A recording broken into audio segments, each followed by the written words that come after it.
Good morning, everyone.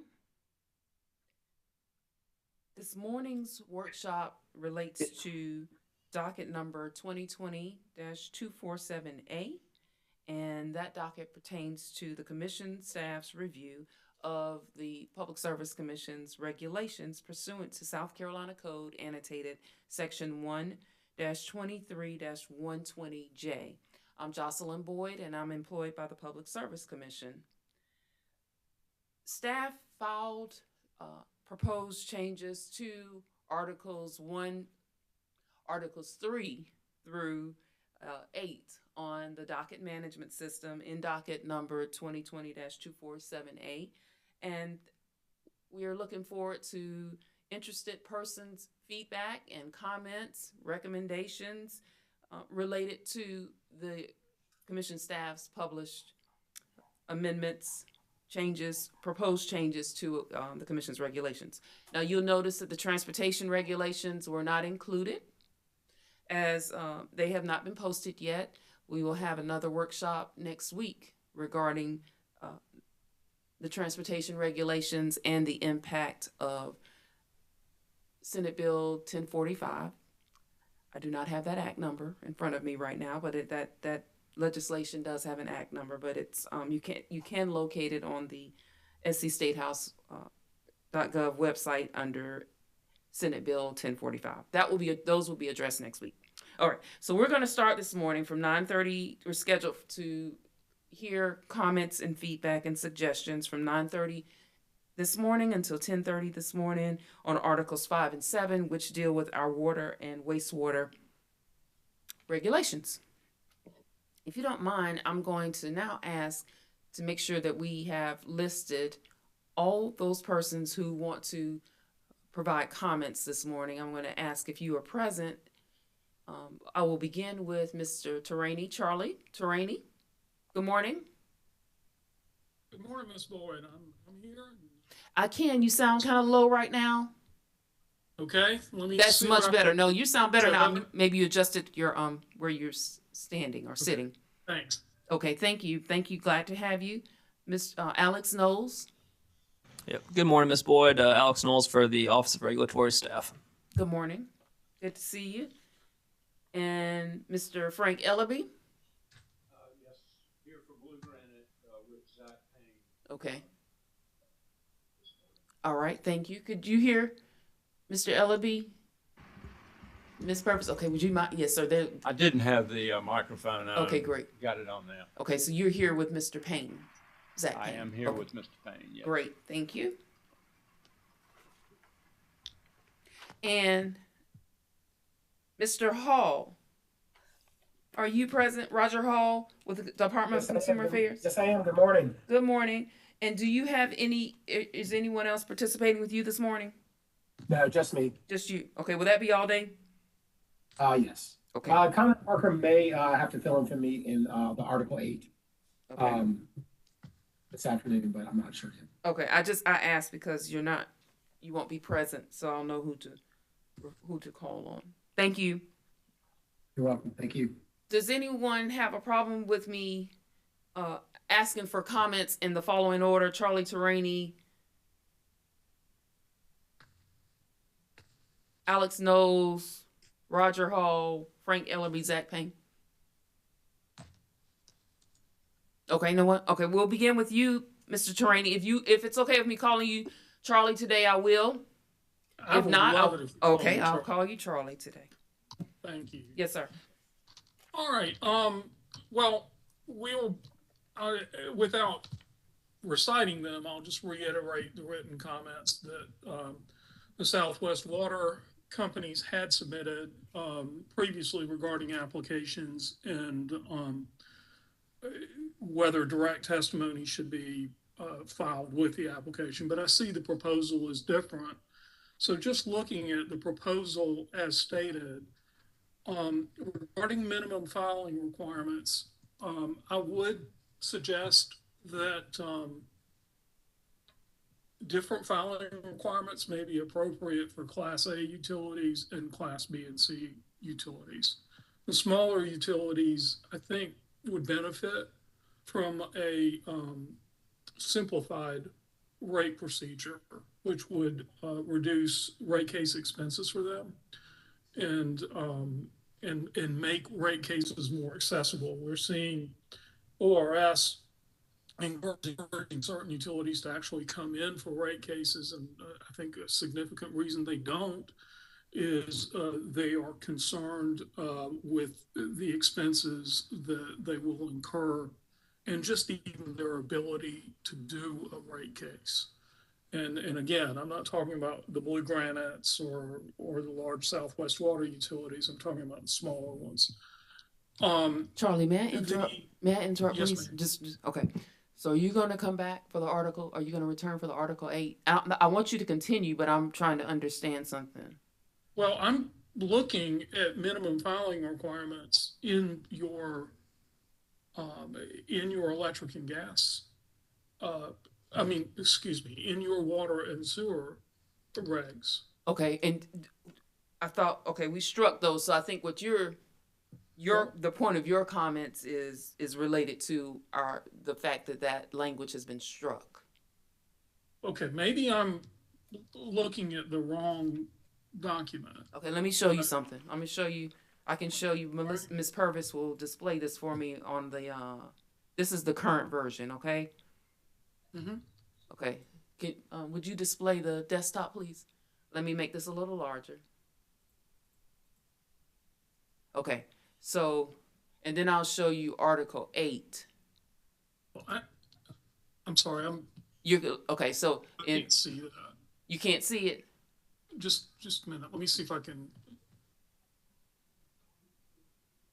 Okay, I'm looking at a document that was filed May 11th. Okay, these are, I see what you're saying. In the practice, you're right. I'll come back to Article 8. Okay. Well, I just Apologize, because I apologize for the confusion. We did for Articles 5 and 7. No, it's my fault. Okay. Totally. Okay. I was confused. No, we have no other issues. Oh. Okay. Let's see. So I won't see you again. Well, we might have some comments after others' comments. So we'll wait. I'm looking forward to hearing the comments of others. Okay. For now. All right. Okay. Thank you, Charlie. Sure. Okay. Alex. Yep. Hey, good morning, Jocelyn. ORS's comments are pretty ministerial, related to just a little bit of cleanup or clarification. So I'll just try to go through those as dryly as I can. In the definitions section, the definitions of rate in sewer regulation 103.502.8 and water regulation 702.12 currently reference regulations 103-512 sub 4 and 103-712 sub 4 respectively. And yeah, since the commission staff have proposed to replace those regulations with minimum filing requirements, we would recommend that the definition of rate in the water and sewer regulations be updated to reference regulation 103.823. Thank you. Also in the definitions section, ORS recommends that the definitions of local business office or local business office and of mail proposed to be added to the electric and natural gas regulations be adapted and added to the water and sewer regulations simply to promote consistency across the regulations. And we do believe that adding the definition of mail in particular would help to promote flexibility for both the utilities and customers to provide and receive communications through their preferred channels. Okay, so those definitions to add would be the local business office, and you said mail? Yes, ma'am. Okay. And sewer regulation 103.531.2 and water regulation 103-731.2, both titled interest on deposits. At subsection A of both regulations, ORS recommends that the proposed changes to the corresponding electric regulation 103-333.A regarding the legal rate of interest statute should be also incorporated into the water and sewer regulations simply to promote consistency. And ORS would also recommend that the reference to the legal rate of interest statute include a specific citation to the statute and applicable subsection. Okay, and Matt, just to make sure I have it, that's 532.2A and 732.2A? Yes, ma'am. Okay. Also in sewer regulation 103-531.2 and water regulation 103-731.2, both titled interest on deposits. At subsection C of both of those regulations, ORS recommends that the proposed changes to the corresponding electric and natural gas regulations regarding when a customer deposit shall stop accruing interest should be incorporated in the sewer and water regulations to promote consistency. I think I remember that when the customer deposits, stop accruing interest. Okay. Yeah, and just for reference, the electric reg is 103-333.c and the gas reg is 103-433.c. Thank you. In sewer regulation 103-533 at subsection 3, and in water regulation 103-733.4, again, on the legal rate of interest, ORS recommends that the proposed reference to the legal rate of interest be clarified to include a specific citation to that statute and applicable subsection. Now, Alex, may I ask you this before you continue? Sure. I think one of the reasons we didn't include this, and I need your feedback, the citation is because the statute number can change. And we've had that happen before in regulations, but I do want to hear your thoughts, please. And, it takes a period of time before the regulation has to go through a new process before we can update the regulation to reflect the right statute number. So that's why I'm almost confident that that's why we included that general language. Now, maybe we can just include the title of the code. You know what I mean? Like South Carolina Code title such and such. Yeah, I definitely hear what you're saying, Jocelyn, and that makes sense to me as well. I think just our thinking on why to include the specific citation was just it looked to us that the legal rate of interest code section had two different subsections with two different rates of interest. And I thought that I knew which subsection applied, but just to avoid customer confusion, we thought it might help to specify. I understand what you mean. 'Cause, yeah, But I do there are two understand the different concern ones. you're saying as well. There are two. I do remember that. You know who we're going to ask? We're going to bother. See what his thoughts are too. Roger. This was... Roger, you listening? I am. I think Alex and I want your feedback too. Do you if that section has been there a long time, maybe it won't be changed. But we've run into that before here at the commission where a statute number changes and then it just takes a while. But okay, I'm done. Yes, sir. Let's see. I think the next one that I had was really just a Scrivener's note.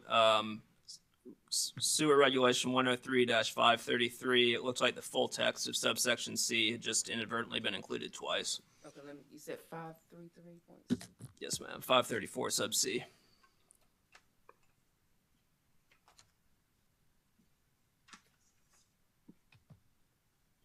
Oh yeah, thank you. So, That's but an error. it doesn't hurt to tell us all twice, but just Yeah. um, Okay, thank you. Yep. And on regulation 103-552 on minimum pipe size, ORS doesn't oppose striking the current body text of this regulation rather than deleting it entirely. I think ORS's recommendation would be to just amend it to read that unless otherwise specified by the commission, each utility shall use the guidelines of the Department of Health and Environmental Control as minimum standards for pipe sizes. We didn't really think that would add any additional burden for the utility, but it would help to have a kind of a regulatory hook for that. So instead of striking it, use the language that you just mentioned. Yes, ma'am. Unless otherwise specified by the commission, each utility shall use the guidelines of DHEC as minimum standards for pipe sizes. And that language was just based on Regulation 103 751, Okay. titled Acceptable Standards. It's not doesn't exactly correspond, but it's pretty close. Okay. And yep, those were all the recommendations of ORS. So thank you for the opportunity to be here this morning. Thank you too much. Thank you.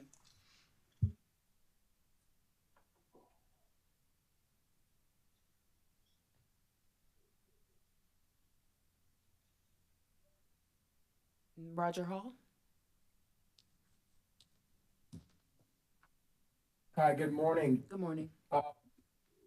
Yeah, my comments are very brief. I think I'll just go ahead and say, echo some of the things Alex was saying, that we do agree with, like the local office change and mail change and interest and deposits, things like that, to make them, the water and sewer regulations consistent with the electric and gas regulations.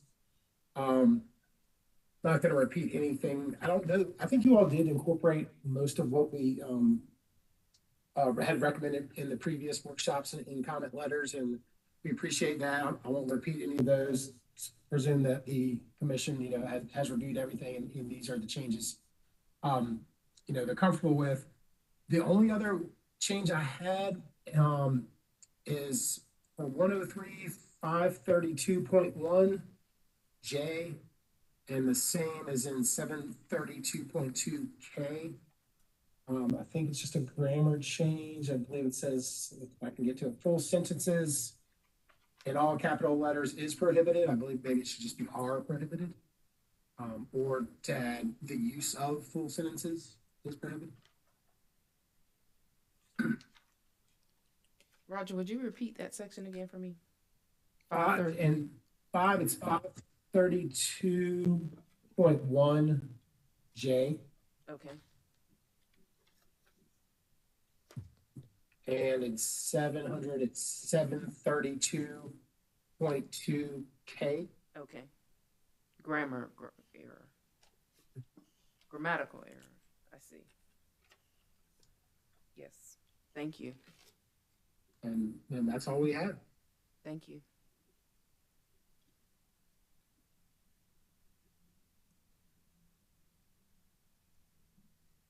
Mr. Ellaby and Mr. Payne. Thank you, Jocelyn. First of all, we appreciate the opportunity to participate in the workshop and appreciate the work that the commission staff has been putting into reviewing all of this. A little bit of a thankless task, but thank y'all for doing that. Thank you for participating. I'm going to turn it over to Zach to Yes. talk about some specifics, but it would be helpful to various clients of mine if we could get an idea. This is a workshop. I assume y'all are working towards coming up with a proposed changes to various regulations. Is Right. So we will be working from the documents that were posted on DMS and the comments that we received today before we start the official process of the notice of drafting and proposed Right. regulation and then hearing. Yeah. Yes. And the notice of drafting would be, that's what triggers under the APA, gets filed with the state register and sort of Right. starts the process rolling. Are you going to do, when you, I guess it comes to the point where you're submitting the regulations to the General Assembly, are you planning on breaking them down Yeah. into I'm separate? not going to file. So I will file I'll probably file Articles 3 and 4 together, and then 5 and 7, just because I think it would be helpful also when the General Assembly reviews them for them to see the sections like you all are mentioning today. Yeah. So whatever we do in Articles 1 and 2 will be filed together, 3 and 4, 5 and 7, 8 will be filed separately, and 6 will be filed separately. Very good. Okay. That's very helpful. People, just in terms of planning Right. for changes and things like that may result from the proposals. Yeah, that's it's what I think helpful. that makes the most sense, Mr. Elvey, is to Okay. and Thank I you. can't remember if I think that's the way we did it years ago, back when Charlie was in this role. When we had the major overhaul of our regulations, that we tried to group them together. But Okay. yeah, Okay. that's what we. Thank you. I'm going to turn it over now to Zach Payne to give Okay. some specific comments from Blue Granite. Okay. Morning, Jocelyn. Thank you Good for morning, allowing us Zach. the opportunity to be here. Yes. Can you hear me all right? If you would pull that microphone just a little bit closer. Good now? That's perfect. Thank you, All right. Zach. First off, just want to say thank you, allowing us to be here. Looking through the comments, through the proposals, we don't have much to add or comment on. First, just want to say thank you on the section 103-5351 and 103-7351 for including the door hanger as constituting reasonable efforts. We appreciate that. That's something we kind of already do for other purposes and just helps stay in line with what we're already doing. Okay. We appreciate that. Regarding the, I think it's 103-732 and 103-532 customer bill forms. For the 4 additions, the telephone number of ORS, bill headings in bold format and full sentences being all caps prohibited. We don't take any issue with any of those 3 points. We just want to point out for having all font being 12-point font, to the extent that it's going to make our bills larger, having to expand the size. Right. Just want to kind of rehash some comments we had made for the customer notice workshop that Okay. we have approximately 22,500 bills that go out based on our cost for materials and printing. It's about $1,500 per page of length for those bills. Okay. So to the extent that if we have to expand everything to 12-point font and we go over to say a second page worth of bill, just, want to remake that point, that So remind me, Zach, what size font do you know that you all use right now? I don't think we even have a full single font to the side. We have different sections. Different sections. We haven't explored yet what it would look like to go to a 12-point font on our Okay. bills. So it's about a quarter of the bill at the bottom is like our return mailer, and then so everything up above that we don't know for sure what the outcome would be of switching to a 12-point font. We also have instances where if we have like a meter change out or a rate change within a month, we'll have prorated bills where we duplicate most of the information on the bill since we're showing it 2 different ways. Okay. So even if going to 12-point font for typical monthly bills doesn't take it to a second page, we would have potential where we have months where extra circumstances come into play on a bill where we may run into something like that. And again, at the end of the day, the company, we're obviously going to abide by the regulations. We just want to, make that Thank you for point making there. us aware of the cost. Thank you. Thank you. And that's all I have. Thank you. Okay. Thank you, Zach.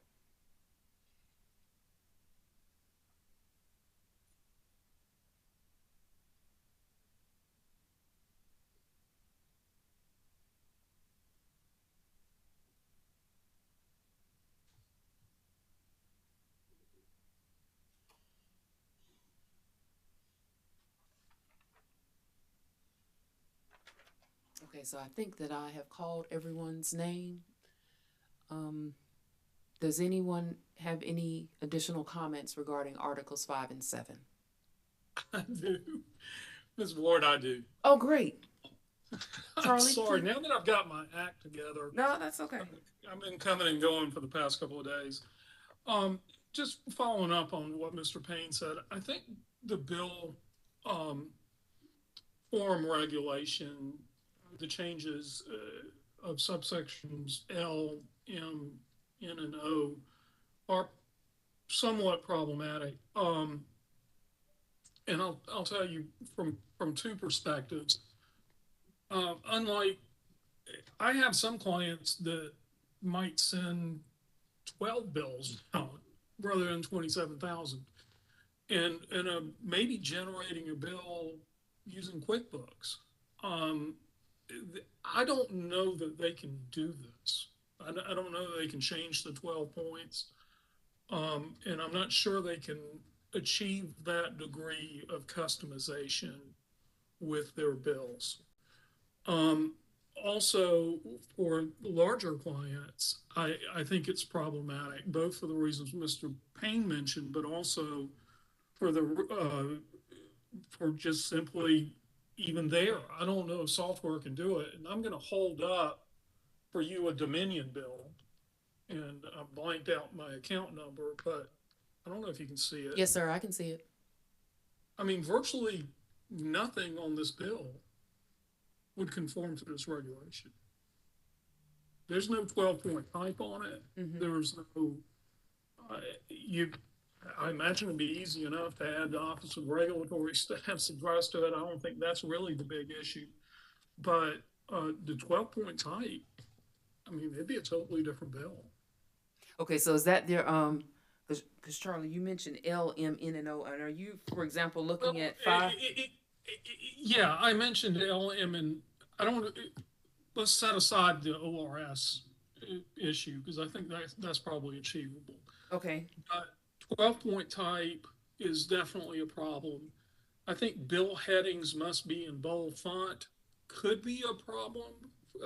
Again, we're dealing with a wide variety of software programs, and full sentences in all capital letters prohibited.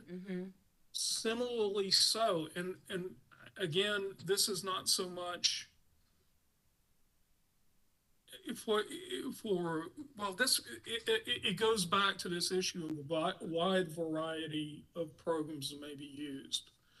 And you've got people with very sophisticated billing programs like Blue Granite, and then you've got, I don't know, how many water companies do we have? 45 or so?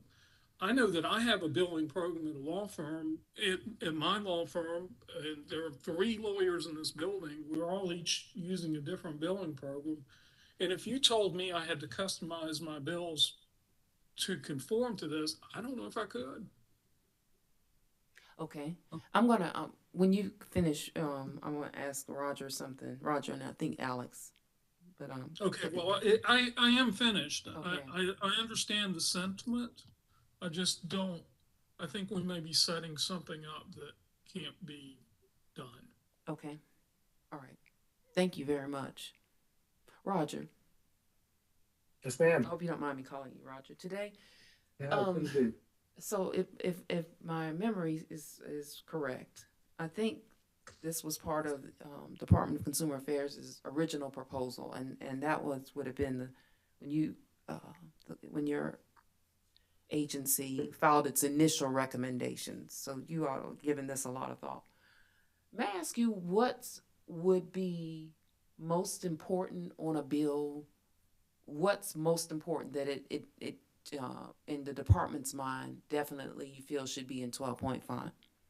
Is it the I mean, I guess we just want people to be able to read and understand and see their bills. I don't see the problem. If things are getting buried in minimum, tiny font that no one is readily able to read, they're gonna gloss over. One, maybe it doesn't need to be on the bill. It's not important enough that you're gonna have to squint and get out a magnifying glass and whatever else to read. So I guess ours is just to make sure when people see their bill, they can read, understand that they are actually looking at the bill and understanding anything on there that they need to see and comprehend. And in order to, whether they need to pay it or they need to understand some information that's being conveyed or need to ask questions. I was trying to pull up my Dominion bill. I think there's very little, if I recall from this exercise before, that can't see it. I'm not trying to, just use the example Mr. Trini gave, but no, I understand what you're saying. and I've also heard a lot of, like, I don't know if, or we don't know, we haven't looked at it. I mean, I would suggest the utility companies look into it and give us some concrete examples and what they can. Is it going to increase the size or not? We certainly don't want to increase the cost, but again, we just want to make sure that consumers, understand what they're getting every month before they pay these bills. Yes, sir. And I was just thinking through, Roger, if you all also have a complaint division where several of your employees, I'm sure, here Now, it could be that you transfer those calls to the Office of Regulatory Staff's Consumer Services Department. But it's also possible that some of your colleagues receive calls about being able to understand the content of their bills.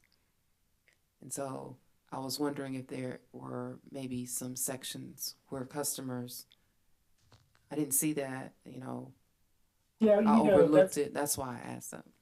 yeah, I understand. I'm kind of looking over here on another screen of, just have a blue granite bill up, for instance, fairly straightforward. I don't think there's um, any concerns with it. I do notice, the only thing, maybe that's in small print is, a fee of 1.5% per month will be added if unpaid by the due date. Seems pretty important to read. There's something that shouldn't be buried. I'm not saying they have, buried it in small font, but, I think I understand the utilities concern that, kind of creating these requirements. And I'm sorry, back to your original question. I don't know. I can check with our, complaints folks to see, if we have had some specific complaints. These were things that we incorporate into our notices, our, educational materials, things like that, because they are shown to, improve reader comprehension.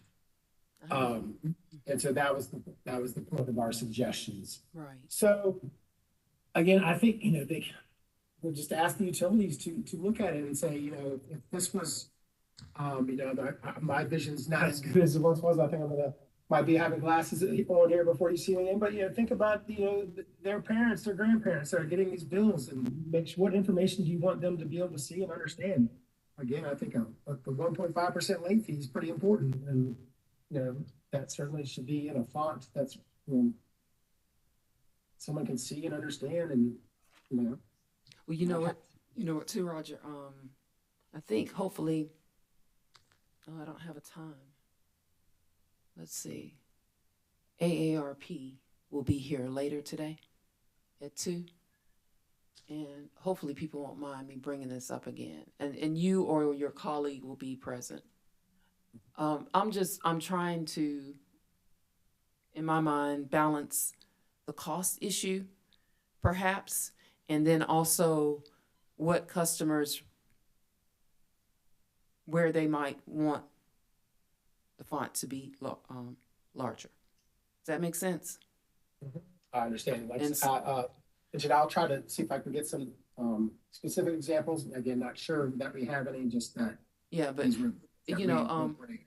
I think it's Mr. Roof and maybe even Mr. Cobb could be present at 2. And so I'm not trying to avoid the issues at all regarding this, the bold headings and the 12-point font and the capital letters are being prohibited. If we're about curing an issue, I think now's the time to drill down even further. You understand what I believe mean? They did make some similar comments. I don't have my notes from those, articles, but I believe they did make similar comments. They certainly, have experience. Yes. And so my thing is, for example, if it's just an announcement that's that the customer probably the customer wouldn't give as much, okay, that's information, I don't really need to know it as much as the fact if I don't pay this bill by this date, then another this will be assessed, this penalty or this fine will be assessed. That's where I'm going with my question. So are there certain things that customers on the bill would like to be in larger print? Specifically is where I'm going with this. And then perhaps Zach and Zach's employer and then Charlie's clients we could still keep the cost in mind, but bear in mind, this is what the customer would have liked to have known, would like to have seen in larger print, these specific areas. Does that make sense? Where I'm going with this? It does. Okay. So, Charlie, was that you? You had a comment? Yes, please. I unfortunately have a pile of bills on my desk. And honestly, I don't see any of them with 12-point type. There's none. I mean, AT&T's got everything from 8 to looks like 20. Um, I just think this regulation's got a, people come to us and complain all the time about the amount of their bills. I don't recall any customer showing up at a hearing saying, I can't read my bill. They usually, as you get older, you buy these glasses and you see stuff.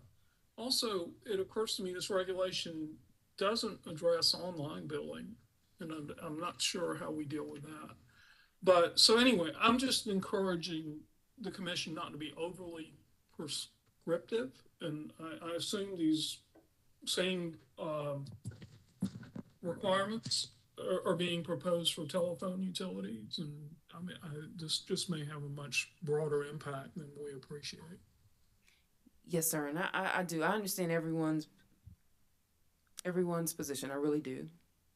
Uh, but from my perspective, if there is something that it's kind of like Charlie, remember last week or week before last when I talked to you and Mr. Popowski about the rates, the new rates on our website, and I mentioned me personally, personal shopping. I want to know what someone's return policy is. Sure. I've gotten caught too many times over 30 days. I wasn't happy because I didn't know. So that's what I mean by that. Yeah. For me, personal shopping, I want to know your return policy. And I get so that's what I was talking to Roger about. Okay, maybe there is something specific in the bill that customers really would like to know. I mean, put it in bold. I want to know when I walk in the store, have a sign. Same thing when I'm looking at my bill. Is there something in particular that really needs to be in 12-point font or where it needs to have a heading in bold? That's all I was asking. And that's a fair question. okay, all right. So, Roger, if it's okay, I think I'm going to try to see if ARP is here at 2. Maybe we can get some feedback and just narrow down. That's all I'm trying to do. I'm not trying to increase anyone's costs. But if it is an issue, maybe there's specific things that also wouldn't cause the cost that the utility bears to increase. Make this bigger, that smaller. Is that okay to consider, Zach? What I just proposed? Yes, ma'am. That Okay. sounds very reasonable. All right, Thank you. Roger, is that okay? Sounds good to me. All right, and Charlie, I hope that's okay. Sure, absolutely. Okay. All right. Okay, I think that I've asked everyone. Does anyone else have any other concerns or statements? Well, I appreciate everyone being here. Charlie and Alex and Roger and Mr. Ellaby and Zach. Did I miss anybody? I think that's Charlie, Alex, Roger. Yes. Thank you for participating in this session. Thank you. We're going to take a little break to give our court reporter and others an opportunity to find out who's participating in the 11 o'clock session and make sure we have their names documented and creating files like we need to. So, Ms. Purvis, we're going to close this part. Okay, we're going to close this part of the regulation review session, and we'll see everybody at 11. Thank you.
Good morning again, everyone. We are continuing today's workshop regarding Articles 3 and 4, our electric and the Public Service Commission's electric and gas utilities regulations. Electric and gas utility regulations, excuse me. I'm Jocelyn Boyd. I'm employed by the Public Service Commission, and today's workshop began at 9:30 this morning with public comments regarding the Commission staff's proposed changes to Articles 5 and 7. And we will now proceed with hearing comments regarding Commission staff's proposed changes to 3 and 4. And I'm going to call the names of the participants according to the list that I have, and then we will, after we take attendance for today's session, then we will proceed to hear comments. So we'll begin with Dominion Energy South Carolina. Mr. Burgess and Mr. Anselmo, are you present and participating this morning? We are, thank you. Thank you. Next is Ms. Andrews, who is affiliated with the Blue Ridge Environmental Defense League. Is she present right now? Present and ready to participate? Okay.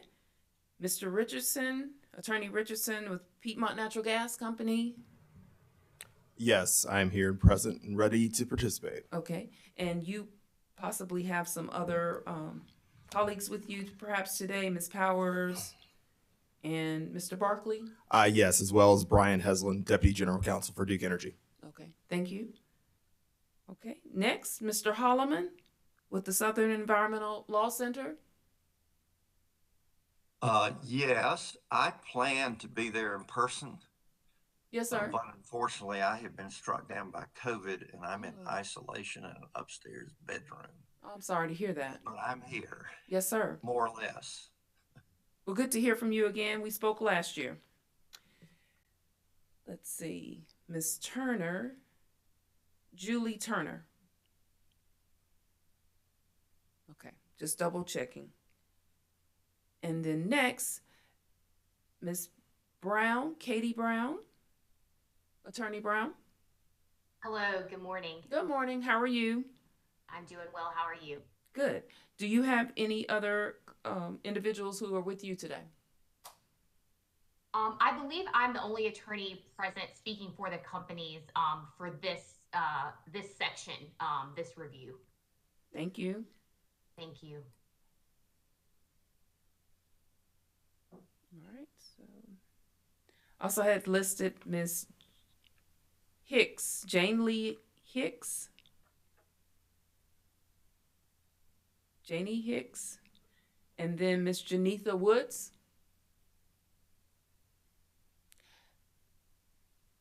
Attorney Fox. Yes,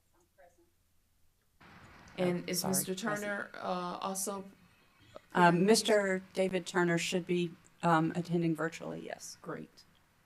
Yes, ma'am, I'm here, Ms. Boyd. Good morning. Thank you, Mr. Turner. Good morning. Mr. Knowles with the Office of Regulatory Staff. Yep. Good morning, Ms. Boyd. Alex Knowles for the Office of Regulatory Staff. Okay. And I should have identified Ms. Fox. Ms. Fox is present today representing Lockhart Power Company and the South Carolina Telephone Coalition. Apologize for not Ms. saying Boyd, that. sorry, I'm here for Lockhart Power Company for Articles 3 and 4. That's right. Thank you, ma'am. Thank you.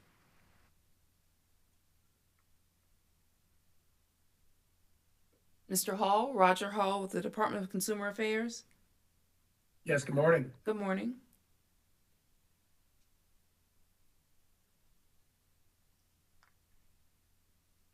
Brooke Smith. Yes, I'm here. Thank you. Good morning. Megan. Morning to you. Yes, ma'am. Megan Chase. I'm here as well. Thank you. Colleen Patterson. Here. Good morning. Good morning. Megan Gibson. Yes, good morning, Ms. Boyd. Good morning. Mr. Ellaby. I'm here, Jocelyn, Yes. for the Duke Energy companies, but Ms. Brown is going to be speaking for them, so I won't be bothering you this morning. Okay. Thank you, Mr. Ellaby. Calvin Robinson. Allegra Willis. Teresa Hyman. I am present. and Good ready. morning. Yes, ma'am. Good morning, Ms. Hyman. Louis Zeller. Yes, good morning. I'm here. I'm ready to participate. Great. Thank you, Mr. Zeller. Ms. Arrington.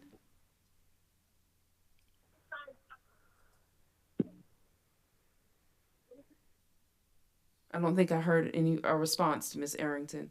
And Mr. Utley. Yes, here, present, ready to participate. Thank you. Reverend Jefferson. Yes, I'm here. Thank you. Cindy McWhite. Yes, I'm here. Great. And Ms. Renee Kale. I'm here. Okay. Are you on the? Okay. Thank you, Ms. Kale. Did I miss anyone? Great. We'll start with Mr. Burgess and Mr. Anselmo. Would you please proceed with your comments for Articles 3 and 4? Happy to, Ms. Boyd. And do you mean the entirety of Articles 3 and 4, including the proposed sub-Article 9, or are we going to segregate that out for later? I didn't think about sub-Article 9. I just thought Why don't we do this?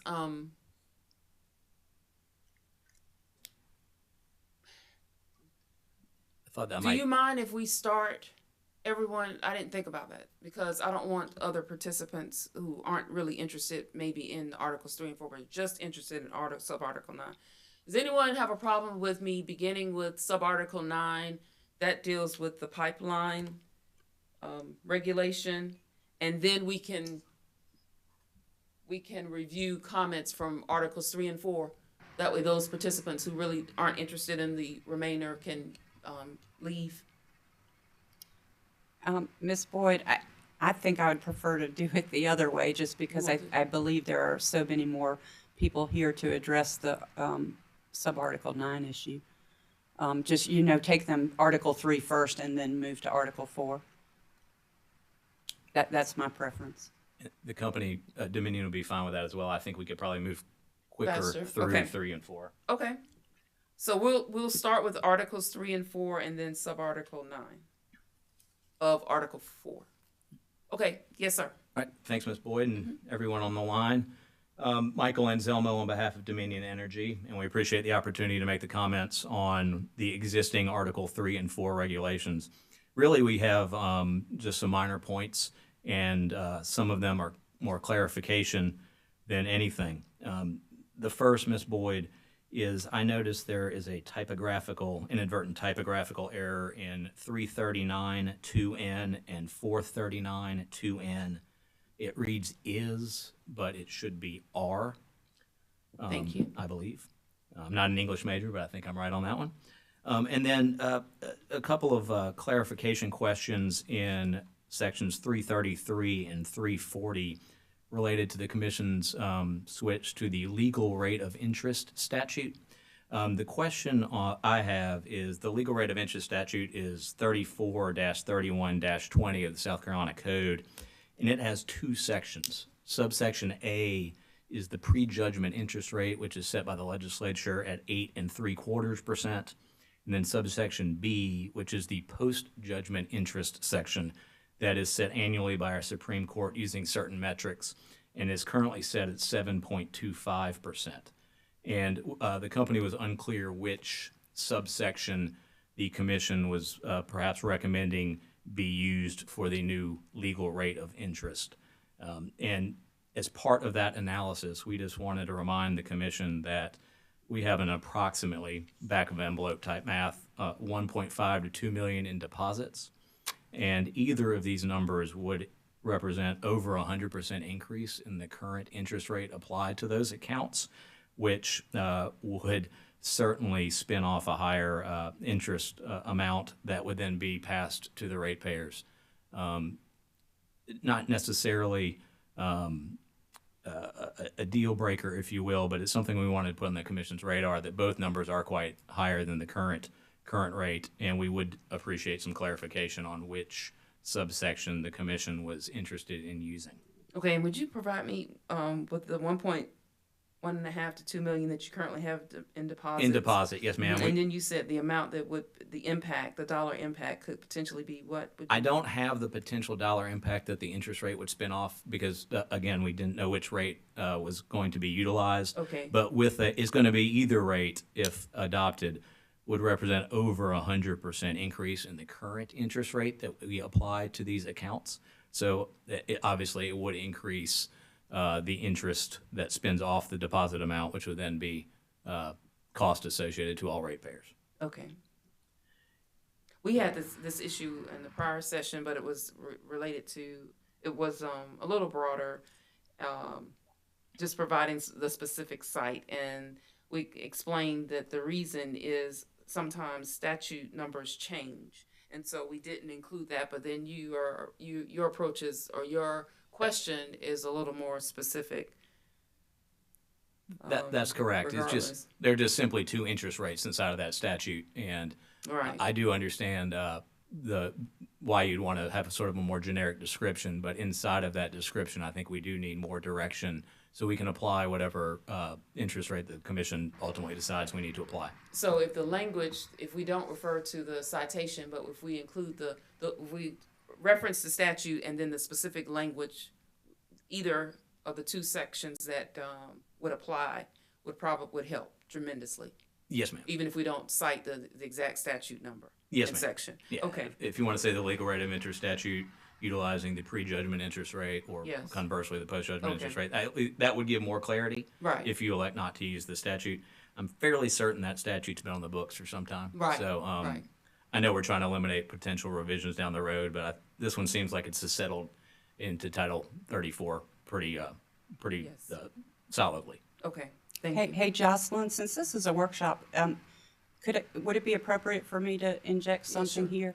I was going to ask if that was inadvertent at the change to 103-333A, I believe was not discussed in the workshop, and I believe that part was inadvertent because, bear with me here, there are two different interest rates being discussed. One is the interest rate on customer deposits, which is in 103-333A, and the other one is the interest rate to be applied when the utility has willfully overcharged the customer. Right. And I understand the legal rate of interest being applied when there are reparations or a customer being willfully overcharged, the legal rate of interest is appropriate. Right. But currently, the rate of interest on customer deposits across all utility groups is 3.5%, and that's in the discretion of the commission to set. And I noticed that it was only in the electric regulations that the change was made to the interest rate on customer deposits. And I don't believe that was what was intended, because the other utilities would be staying at the 3.5%, Right. which is much more appropriate, because I think, as Mr. Anzemla pointed out, that would be a huge increase, and it is not intended to be punitive. It's supposed to be, we're holding your money, so it's supposed to be sort of a market rate. And as anybody in this room probably knows, you cannot earn even a 3.5% on a money market account these days. And so the effect of increasing that would be to subsidize, particularly using residential customers, to subsidize larger commercial company deposits. And maybe some gaming of the system from large industrial customers who say, hey, I can earn an 8.75% rate of return on my money over here, so make me pay a deposit. So I just wanted to add that. I don't think that change was intended. Somebody can correct me if I'm wrong, but it shouldn't be changing for the electric utilities and not for anyone else. Right, and I do think this issue was initiated or presented by Department of Consumer Affairs, and I think your recollection is correct that it was supposed to be for when a utility willfully overcharges a customer, if I'm recalling correctly. So thank you. And I agree with that. Ms. Fox raised point number 2 about which section it needed to be in. Right. And to that point, the rate of prejudgment interest usually applies to accounts certain, sums that are calculable, not subject to really jury discretion, if you will. So it would probably be most appropriate to use the prejudgment interest rate, even though that is currently the higher of the rates, but it would be the most applicable. Thank you. Was that all you had in Article 3? Questions that translate over Article 3 and 4, I believe that the commission had recommended increasing font size of bills, and that we've heard in previous cases before the commission why that was probably included. But again, just want to remind staff and the commission that with increased size of font comes increased cost associated with printing, mailing, etc. That would be placed on the ratepayer. So no objection to that. Just wanted to remind that there is a cost associated with that would impact all utilities that are subject to this requirement. Okay, and what I discussed with the... We would prefer not doing it again, because think about the size of the bill that would come in the mail. Right. It's going to look a lot thicker. It's going to cause probably some confusion to the customer why the bill is larger in physical form. We think, the company thinks that we are better served just leaving it as is for the cost reasons and the reason that I just mentioned previously. Okay, and what I discussed with Mr. Hall and Mr. Tarani in the earlier session is I would like to. Oh, and Zach and Mr. Zach Payne, those are the individuals that I would like to talk about this again briefly at 2:00 with maybe AARP and regarding the font size, the bold headings. There was one other issue. My reason is if there is, Alex, I don't know if Alex was here, Mr. Knowles was here. If there are some particular parts of a bill that Department of Consumer Affairs or AARP is aware of,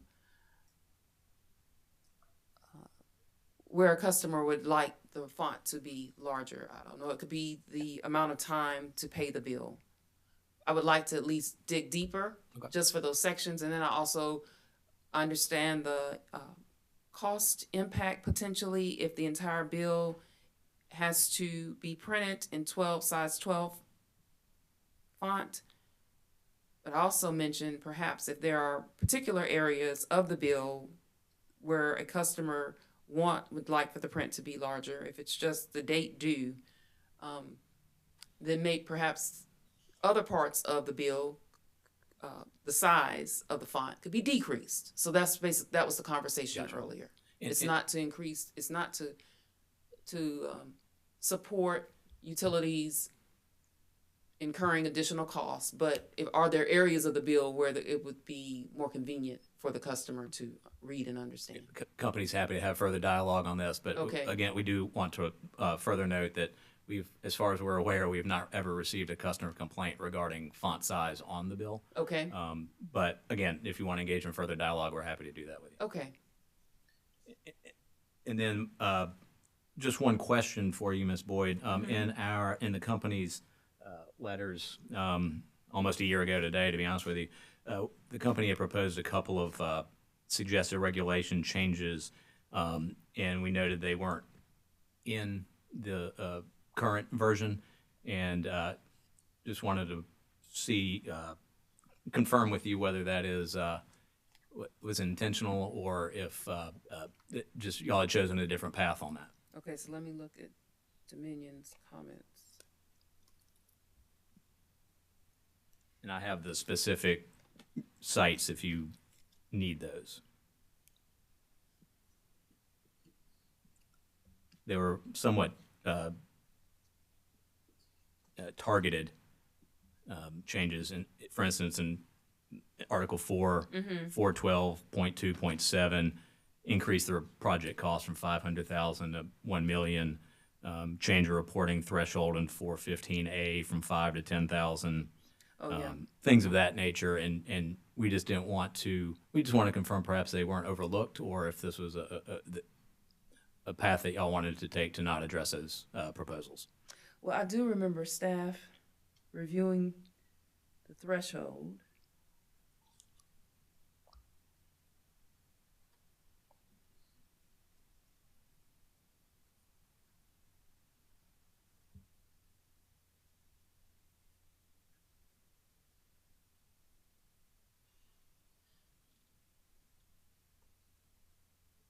So that, let's see, 415A, I think is where you're referencing, and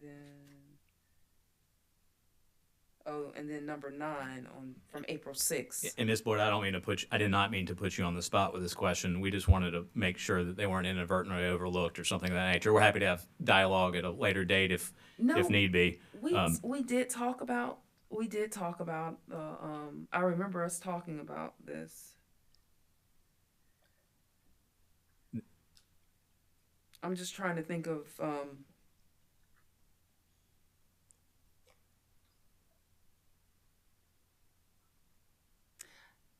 don't want to use the wrong word. We just didn't see a need to change the threshold. I think both of those, it's the threshold issue. Yeah. That's right. These were cost proposals given the age of the regulation, time value of money, how costs have increased. The position we had taken was sort of the current numbers were perhaps a bit antiquated in the current age of cost, and had added requirements or reporting requirements that probably weren't originally envisioned when the regs were put forward. We just asked that in the event that the commission or the staff would like to reconsider those, we would appreciate that, because we think they really streamline and still capture the same information that was intended by the regulation, just put it in more modern dollar figures. Okay, well, let's because I do remember, and perhaps it's because I do have my notes from that day. Mr. Burgess mentioned that one of the 412.2.7 didn't exist until 1994. This was due to an improvement in to public safety. And that the $1 million threshold existed prior to 04. In 04, the threshold was reduced to 500,000. I'm gonna be honest with you, Ms. Downs. I don't think that we could. One of the reasons, since Mr. Burgess is right, the commission did reduce 5. We just couldn't really think of a solid reason to recommend to the commissioners to increase it for that particular one to $1 million when it was reduced in 04 to 500,000.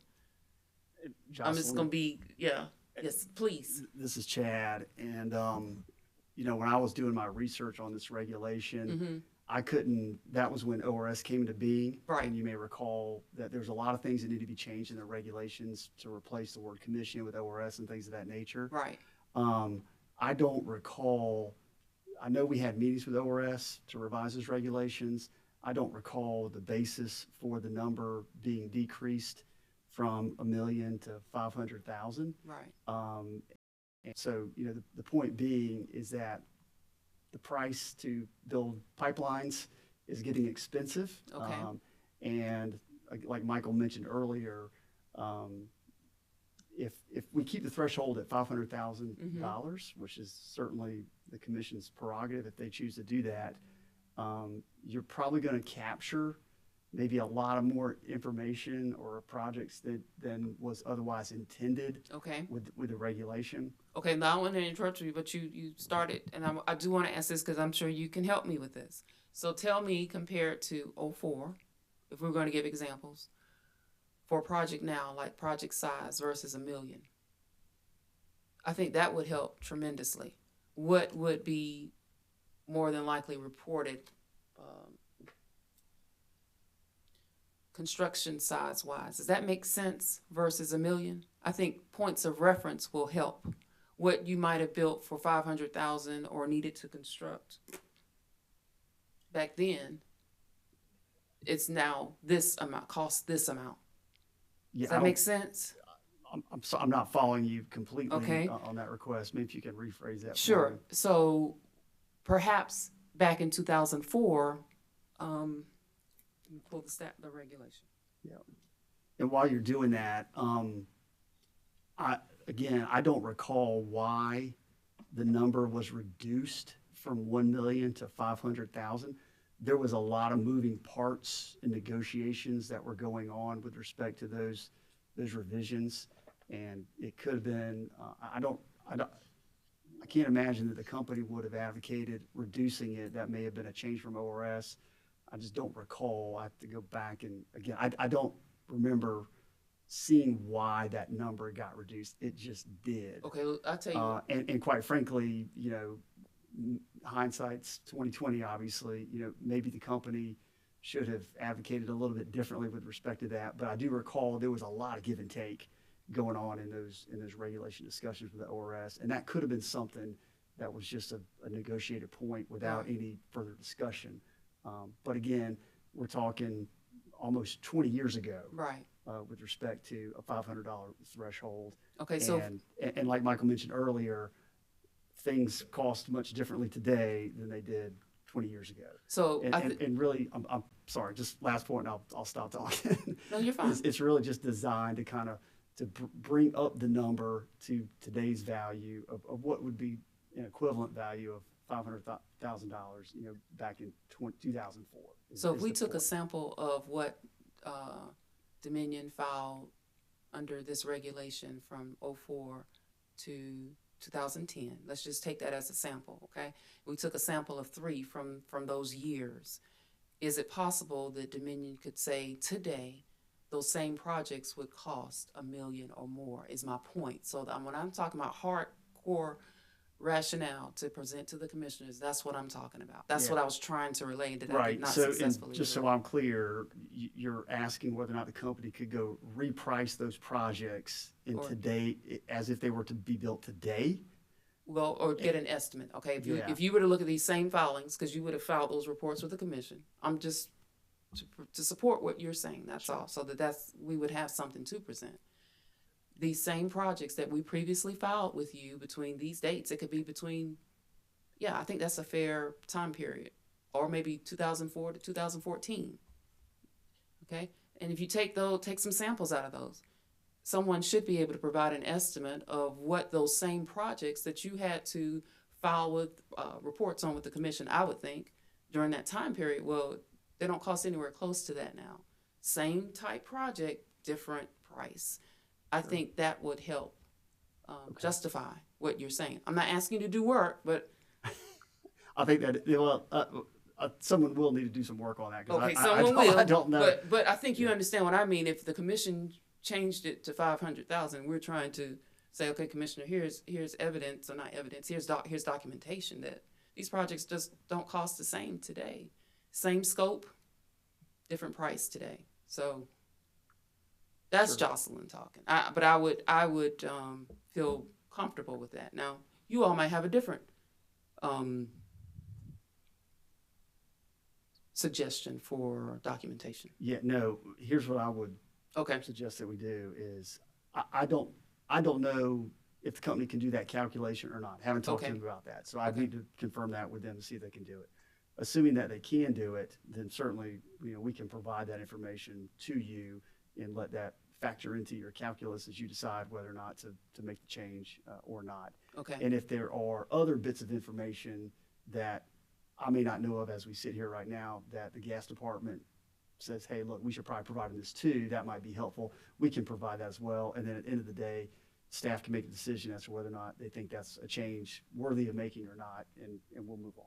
I mean, that's one approach. Another approach, I guess, could be just, maybe someone like an economist that you have on staff that doesn't have to get a quote, but can look at inflation or whatever else that they review. A finance person say, no, based on the invoices, this same task would cost this today, and then compute it that way. That way you don't have to ask an outside contractor to provide you a quote. Either way.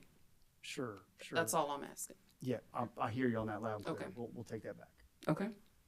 Thank you for bringing that up. Now, the other, Mr. and Chad and Mr. Anselmo, you brought up another regulation. Let me see. 415A. 415.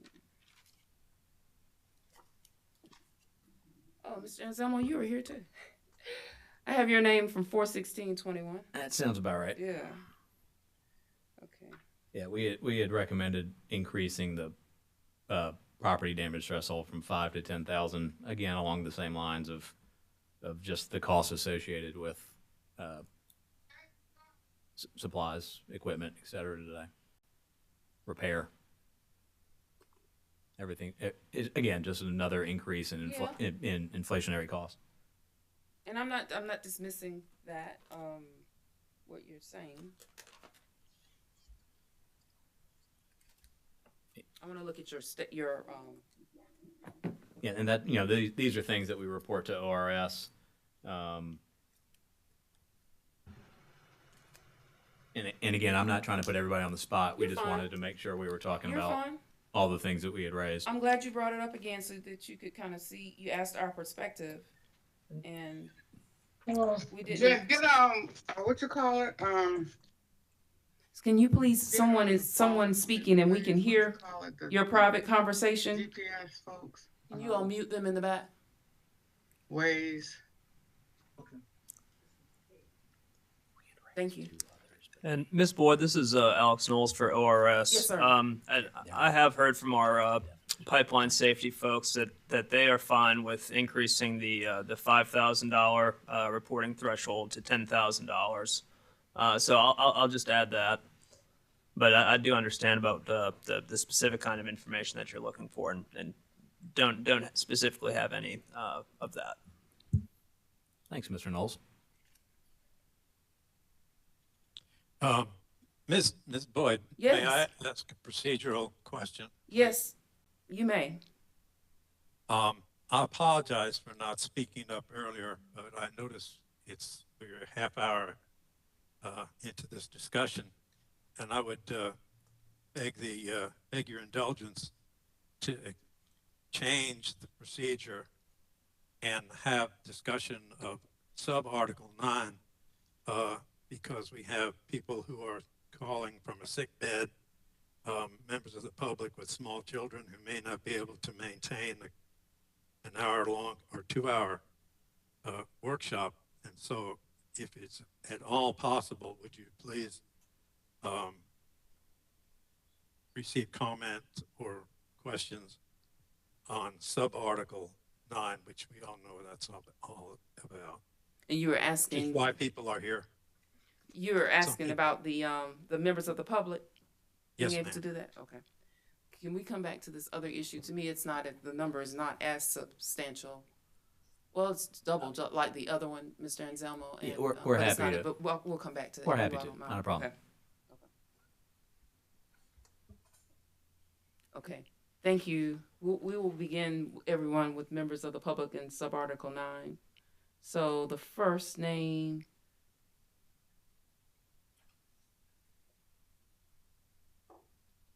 Ms. Kale. Ms. Renee Kale. Yes, I'm here. Okay. Ms. Kale, would you mind providing your comments, please, ma'am, regarding our recommendations for sub-Article 9? I'm not really. Didn't read sub-Article 9. Is this talking about rates? Because I'm concerned about the pipeline. Yes, ma'am. This is about the pipeline regulation. Okay. As a public person, I just wanted to say that the Pamplico pipeline is, it'll be detrimental to the public. And I understand that the state has to generate income and do taxes and fees and all that. But I think that before you start building, if you haven't already, you need to really look at the environmental impacts of pipelines. Okay. If you look at South Africa, Ms. Shell Kale. just got sued. Ms. Kale, Yes. I respectfully, I'm sorry to interrupt. Is this a pending issue that you all have, Mr. Anselmo? Yes. A pipeline Yes. that Ms. Kale's referring to? I'm not sure where Ms. Kale lives at. Okay. But the company does extend and improve its system across its service territory. and there is a project going on in the PD region. I don't work on that project as a lawyer, but I'm aware of it generally. So if Ms. Kale is asking about that project, I'm happy to take her information down, and I can report that back to the people who are responsible for that. Well, my concern is I don't want us talking about an issue or any part of an issue that could come before the commissioners. That's my concern. That issue will eventually come before this commission in the form of cost recovery. Okay. Ms. Kale. Yes, ma'am. Okay. I have to, so as you know, the Public Service Commission has 7 commissioners who are bound by the Code of Judicial Conduct, like judges. And Yes. we're not able to discuss matters that are currently in front of the commission or could foreseeably be heard by our commissioners. Okay. Okay? Okay.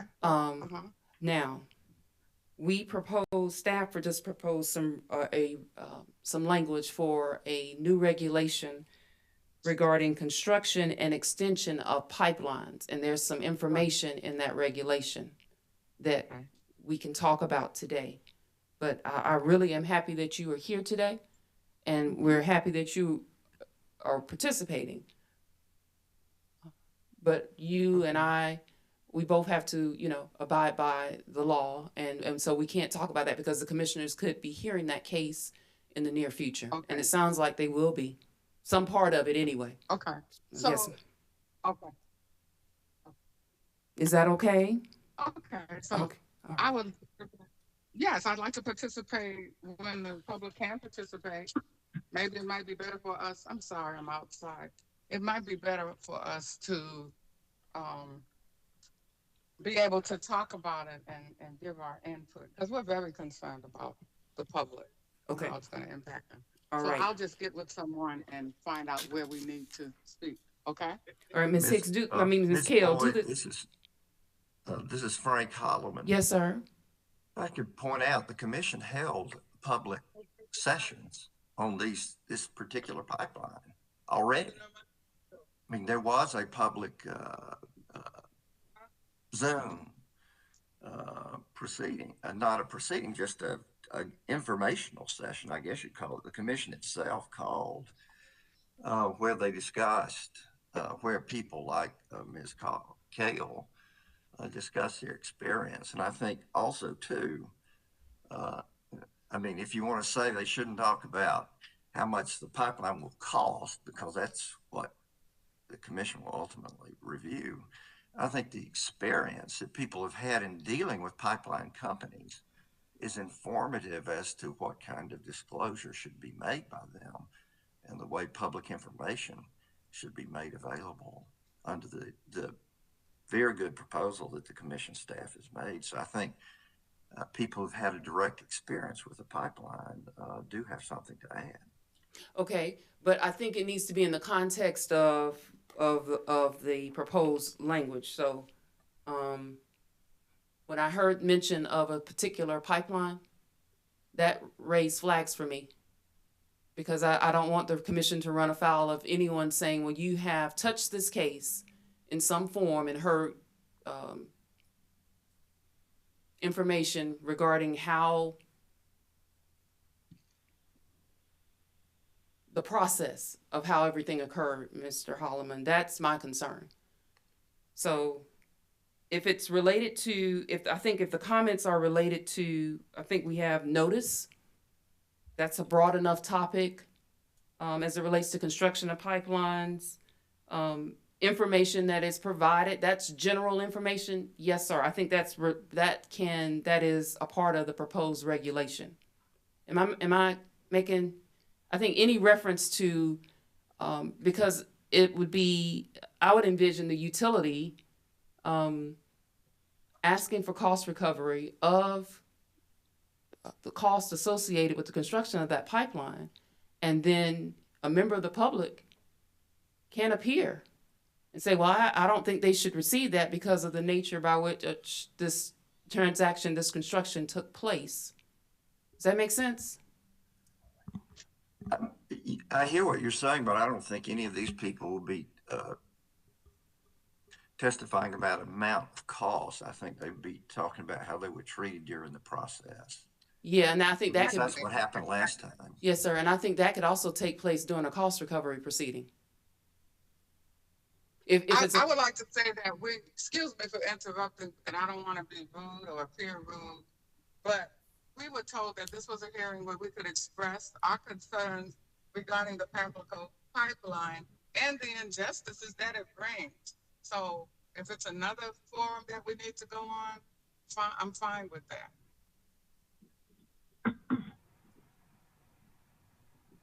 Ms. Boyd, one thing to consider as you evaluate, when public comment periods are held, they're held with the commission present in there, so there's no possibility, as you mentioned, of ex parte. Right. We're fine to hear all comments related to the proposed sub-article 9, like you mentioned, but if we're getting in specifics, I think you're correct that we're going to run afoul of some rules pretty quickly. Sure, and I don't want the commission to lose its right to hear about the cost recovery, which will also include customers speaking about their experiences. They can come in and talk about that, even during a cost recovery proceeding.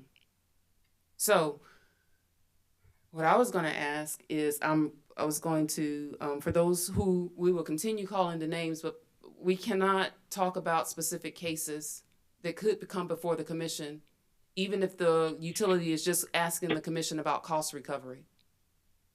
Because customers have a right to come in, as I said, and talk about their experiences from the beginning until the end of the construction of the pipeline, even when the utility is just asking for the cost recovery. Those issues are that the commissioners can still hear that testimony. So what I was going to ask is, for those who want to remain, please remain. I was going to take your names. We'll continue with Ms. Kale to see if there's anything else she has to say that's not specific to any case. It's related to this regulation.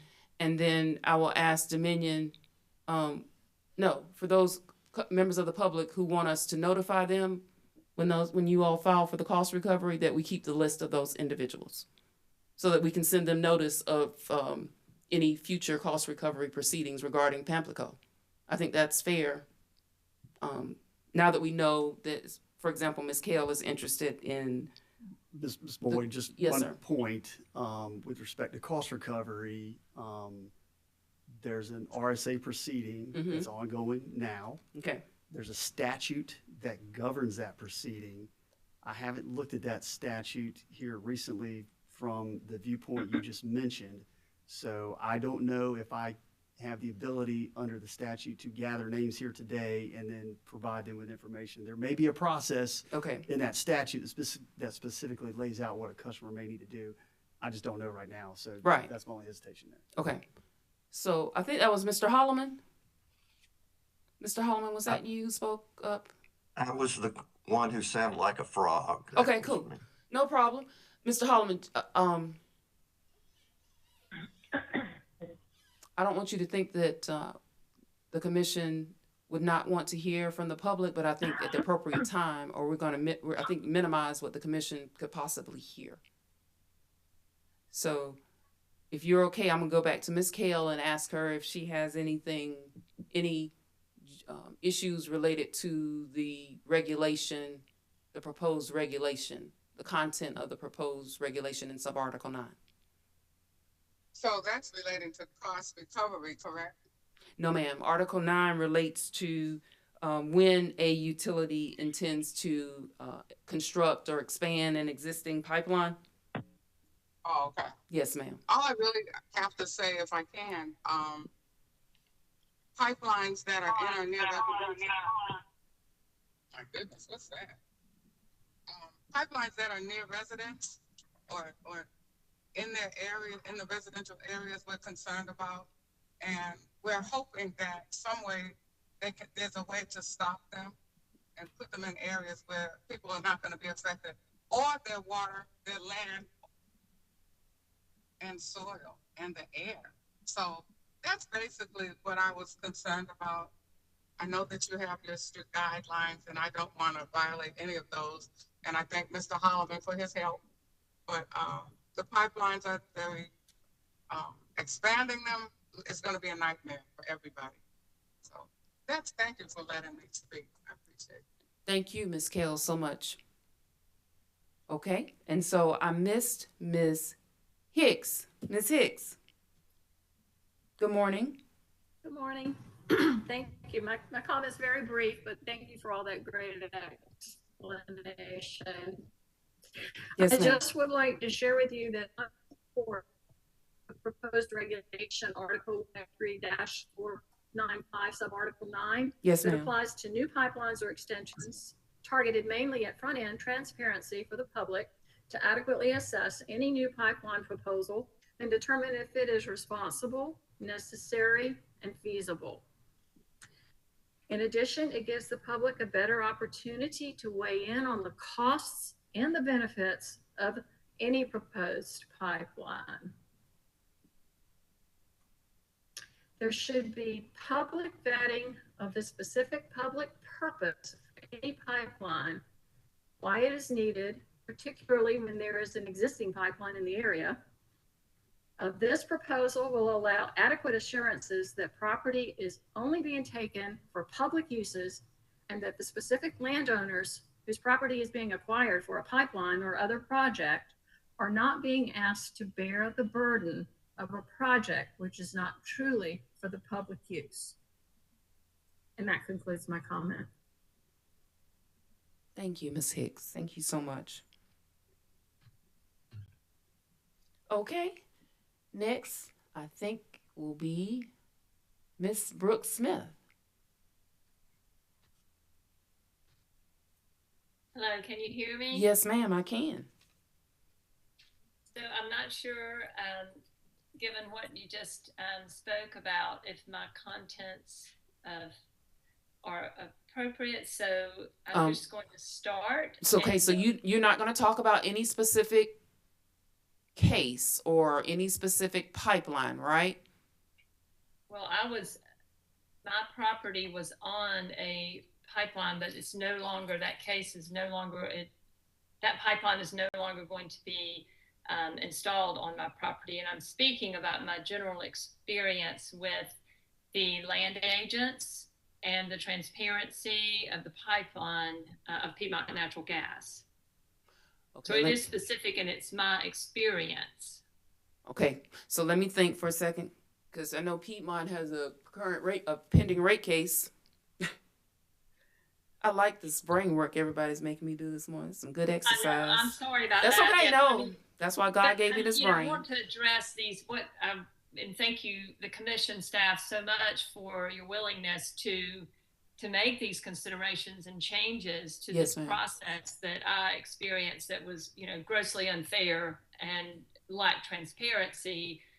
So I really want to say thank you so much for serving your community. And that's, I was here to speak in response to the, the intentions to enact these new changes. Yes, ma'am. I'm speaking aloud, trying to think through what you just asked, because as I said, I don't know what's in Piedmont's pending filing, and they do have a rate case that's pending before the commission right now. So I definitely don't want to talk about any construction that could be in that filing. Right. Well, you know what I mean? As I said, it's not going to be, the route is no longer on my property. This is just me speaking on my interactions with different entities during that process.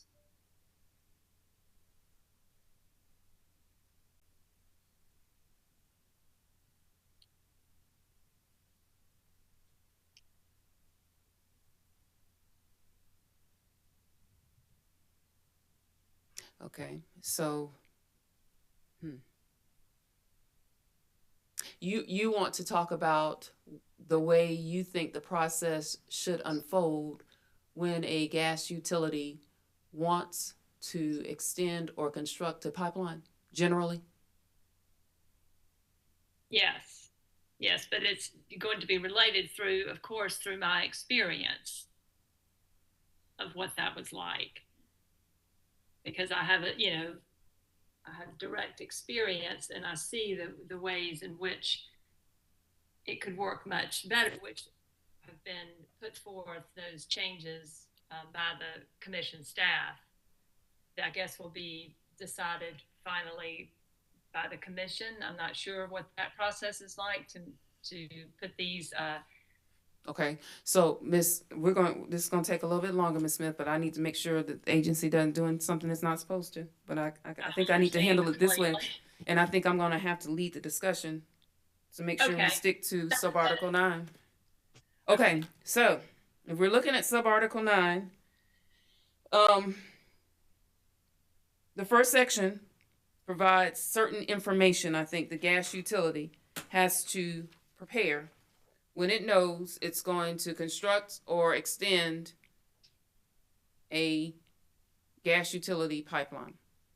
And that information includes a map of the preferred route, the list of names and addresses of each party, an estimate of the cost of the construction of the proposed pipeline,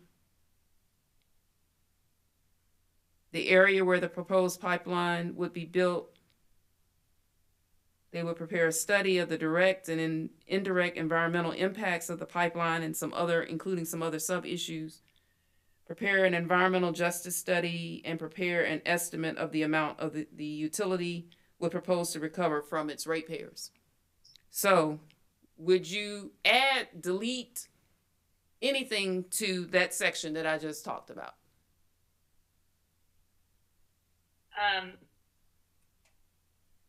I think what I would add is that what's most important in this process is all that information is available and well known from the route, people on the route, in the public, well before there's any discussion of purchasing easements. And it needs to be presented to the group at large that's directly impacted. Okay, so there's another section. Versus an individual conversation between a landowner and the utility company or land agents. All right. I apologize for interrupting. So there's another. No, that's fine. I'm just trying to make sure I'm speaking generally. Yes, ma'am. So that's really the main.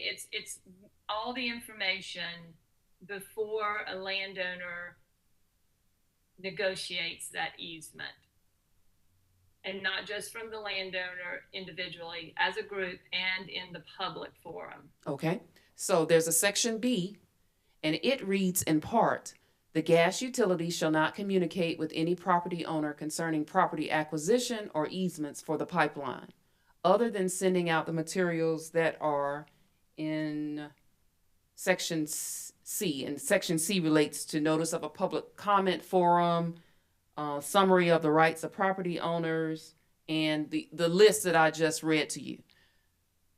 Do you have any comments regarding subsection B of staff's proposed regulation regarding the gas utility shall not communicate with any property owner concerning property acquisition or easements for the pipeline?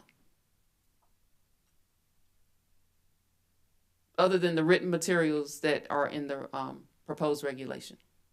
I'm not sure that just written materials mailed out are adequate, to be honest. Okay. Because they can often be, confusing and not thorough. And I think that a question answer forum after I'm just imagining you receive information that are being targeted for the route. There's an adequate time period. Not the hearing will be in 2 days, because to be honest, it takes quite a bit of time to grasp the scope of these projects, what your rights are, the impacts to your property. So I think if there's something that can be added that lengthens that time between notification and the meeting, it gives the homeowner or landowner time to really understand what's about to happen. And then I think a question answer format would be much better. And I know that they're advertised often as that, but maybe in reality, it's not a lot of straightforward answers that are given to landowners. Okay, so let me ask you, I'm going back to the regulation. Okay. So now regarding time, because you mentioned the time between written materials being received and some type of in-person or virtual dialogue with the utility and interested persons. So section C says, the gas utility shall no later than 60 days before the comment period. Okay. Before the public comment forum, they would send each property owner and adjacent property owners notice of the forum, the summary of rights of property owners under eminent domain laws, and that long list I read you at the beginning. So that's what that 60 days. I'm sorry, I didn't realize that that's was okay. the time. That's okay. And then you mentioned the Q&A forum, and so section E, I'm trying to find the information about the forum, the details of it. Okay, so at the forum, which will be held no sooner than 60 days and no more than 90 days after the utility sends the notice, every person attending the forum shall be provided the materials that we talked about. The gas utility shall have the opportunity to make a presentation concerning the proposed pipeline. Persons attending and the Office of Regulatory Staff may submit written or oral comments to the Commission at or before the public comment forum and may ask questions of the utility representative or representatives attending the forum. Written and oral comments and presentations made at the forum shall be made a part of the record. Okay, so that's a little bit about the Q&A. I think Which that you is mentioned. wonderful. That's wonderful. Thank you, Ms. Boyd. Oh, no problem. Adding that. No problem. Okay, so Ms. Smith, let me see. What did I leave? Did I leave anything out? And then at the conclusion of the forum, the Commission, according to the proposed regulation, will provide a transcript, which includes all of the utilities' filed materials, written comments from interested persons, a record of that public comment forum, in person or virtual, that will be posted on the Commission's website. Do you have any comments about that?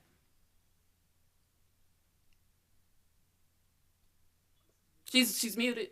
Ms. Smith, are you muted? I'm sorry, I muted myself. Okay. Yes, that sounds, yes, I agree and support that. Okay.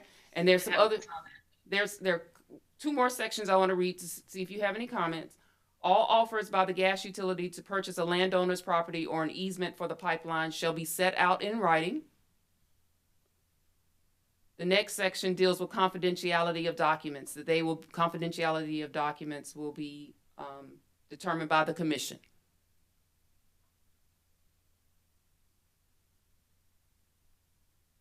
Yes, that. Okay. I think I've received your comments regarding the proposed regulation, Ms. Smith. Yes, and I wanted to again thank you for your willingness to hear these concerns. I've spoken to the Commission before specifically about my experience, and a lot of the things or most of the things that we were asking for your staff has so graciously proposed. The landowner, we really appreciate that. Yes, ma'am. And your attentiveness. Yes, ma'am. Okay. I do have one question. As far as the proposed environmental studies, what is the chain? Would that have to be done prior to the easement negotiation also? That would have to be done. Let me refer back to my notes here. Yeah, that would have to be done prior to the utility constructing or extending the pipeline. And so at this meeting of this public forum, the public or landowner would also be notified of environmental concerns.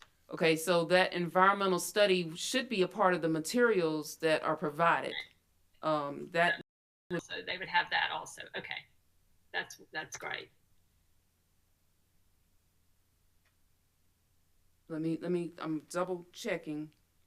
So A2. Yeah, I think, my point here is yes. Sounds like the commission staff has covered all of it, but just assuring that all information is possible, and the landowners. And also, I think one thing, and I don't know what the verbiage is about if these are specific representatives of Piedmont Natural Gas or whoever the utility agency, or, I think we have to be wary of the consulting agents that, may not have all the information.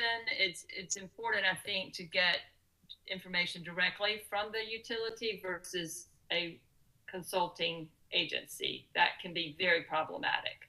Okay, so are you referring to for example, I began reading you a list that started with a map of the preferred route, listed the names, an estimate of the cost, or were you talking specifically about the environmental impact study? Well, I jumped. I was talking about the environmental part, but then I was also trying to remember when you read it, if this question and answer form, is it required that the utility agency itself be there versus a hired consulting agency? I see what you mean. So the proposed regulation reads, the gas utility shall have the opportunity to make a presentation concerning the proposed pipeline. So it just reads the gas utility. Yeah, I think that would be something that I would, as a landowner, request that it's specifically the utility agents and not consultants that often aren't aware of all of the issues or have a different objective or goal in mind, which is to secure your property for the pipeline and then to deliver that to the utility.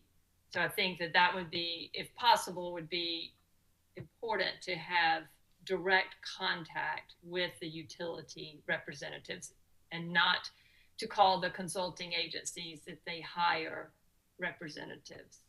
That's just my personal belief from my experience. Yes, ma'am, Ms. Smith. I've written that down. Thank you so much. I think that's it. Okay. Thank you, Ms. Smith. Thank you for allowing me to speak today. I really appreciate your work. I know this is long and tedious, and the citizens of the South Carolina really appreciate it. Thank you very much. Thank you for being here today. Ms. Chase? Yes, good morning. Good morning. I have curtailed my comments, so I am avoiding speaking about any specific case we have worked on regarding a specific pipeline utility. Thank you, Ms. Chase. You may proceed. Yeah. Okay, thank you. Now I'll do my best. My name is Megan Chase, and I'm the State Policy Director for Upstate Forever. We are a land trust and advocacy organization that believes in the basic tenets of community trust, transparency, and public accountability in the decision-making process that affects communities across the 10-county upstate region of South Carolina. For this reason, we are supportive of all of the sections that have been proposed in Subarticle 9. Since 2016, we have worked with landowners on 3 different pipeline projects and 2 that fall under the Commission's jurisdiction to address a litany of issues regarding misinformation, lack of transparency, and circumventing of property rights. And some of these incidents were communicated to commissioners during the 2 generic proceedings for the gas utility construction dockets on February 2nd and 4th of 2021. As well as in the workshop held on these proposed regulations in April 2021. And from what I gather, these comments mostly center on the fact that there have been far too many incidents that demonstrate a breach of trust and a lack of oversight in the pipeline construction process. In each of these projects, we met with landowners who were kept in the dark about the nature and extent of the proposed pipelines, and some who were made to believe that they had no other option but to hand over their property rights. My point that I would have made in drawing on a certain experience with a natural gas utility was that even when the utility attempted to provide information to the public and hear their concerns, it was done so in a confusing and unsatisfactory way. So we need these regulations to provide a baseline so that utilities can provide the information landowners deserve to hear in a uniform and transparent manner. If the purpose of granting governmental powers to privately owned gas utilities is to provide a service in the best interest of the public for a public good, then there should be some level of accountability to ensure those powers are not utilized unnecessarily. The regulations in Article 4, Sub-Article 9, proposed by Commission staff, would address these concerns, protect property rights, provide for transparency, ensure community input, and protect ratepayers. By daylighting the entire process and answering questions on the front end in public meetings and the other methods described in these proposed regulations, these changes could actually result in a reduction in the number of disputes between utilities, landowners, and ratepayers. Lastly, and this was a point my colleague Shelley made in last year's workshop, was that with the exception of core permitting, there really is no extensive approval process for natural gas pipelines, and cost recovery remains the only check afforded to the Commission. As drafted by Commission staff, these regulations would not grant the Commission the power to approve such proposals. And this was something we recommended to the Commission in our comments last year. However, if adopted by the Commission, these regulations would help to filter out the good proposals from those that wouldn't serve the community well. In the absence of Commission oversight for pipeline approval, our state needs some mechanism for public accountability. And we know the Commission is committed to transparency, and we are very appreciative of the consideration of these regulations. Thank you, Ms. Chase. Thank you. Ms. Patterson?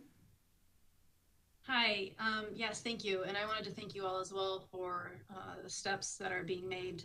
It's much appreciated. I pretty much echo what Ms. Chase and Ms. Smith said. And I did want to just ask a couple questions.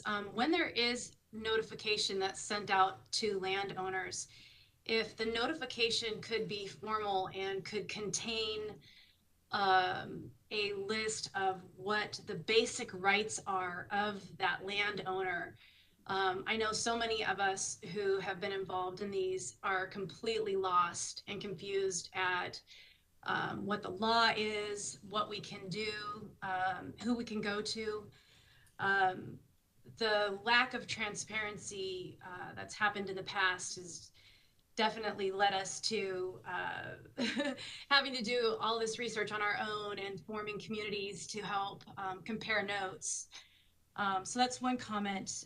And the other is, I know that there is a note to let landowners know what the proposed pipeline is, but I know in the past, this map has been not even remotely to scale. So people are having to piece together, landowners are having to piece together what they're being told specifically for their property with their neighbors to determine what the actual route is. And that's something else that we'd like to see is a to-scale actual proposed pipeline so people know exactly who is affected. Okay, so let me, regarding your first note, the notification be formal. So I want to look at the regulation to see where it says, okay, so the current regulation, section C, the gas utilities shall no later than 60 days before the public comment forum provide certain information. And then it says, by certified U.S. mail, return receipt requested. That's great. That would be perfect. Okay, and then you mentioned the basic rights of the landowner. And the regulation mentions that the utility will send a summary of the rights of property owners under the eminent domain laws of South Carolina. Yes, that would be extremely helpful as well. Okay.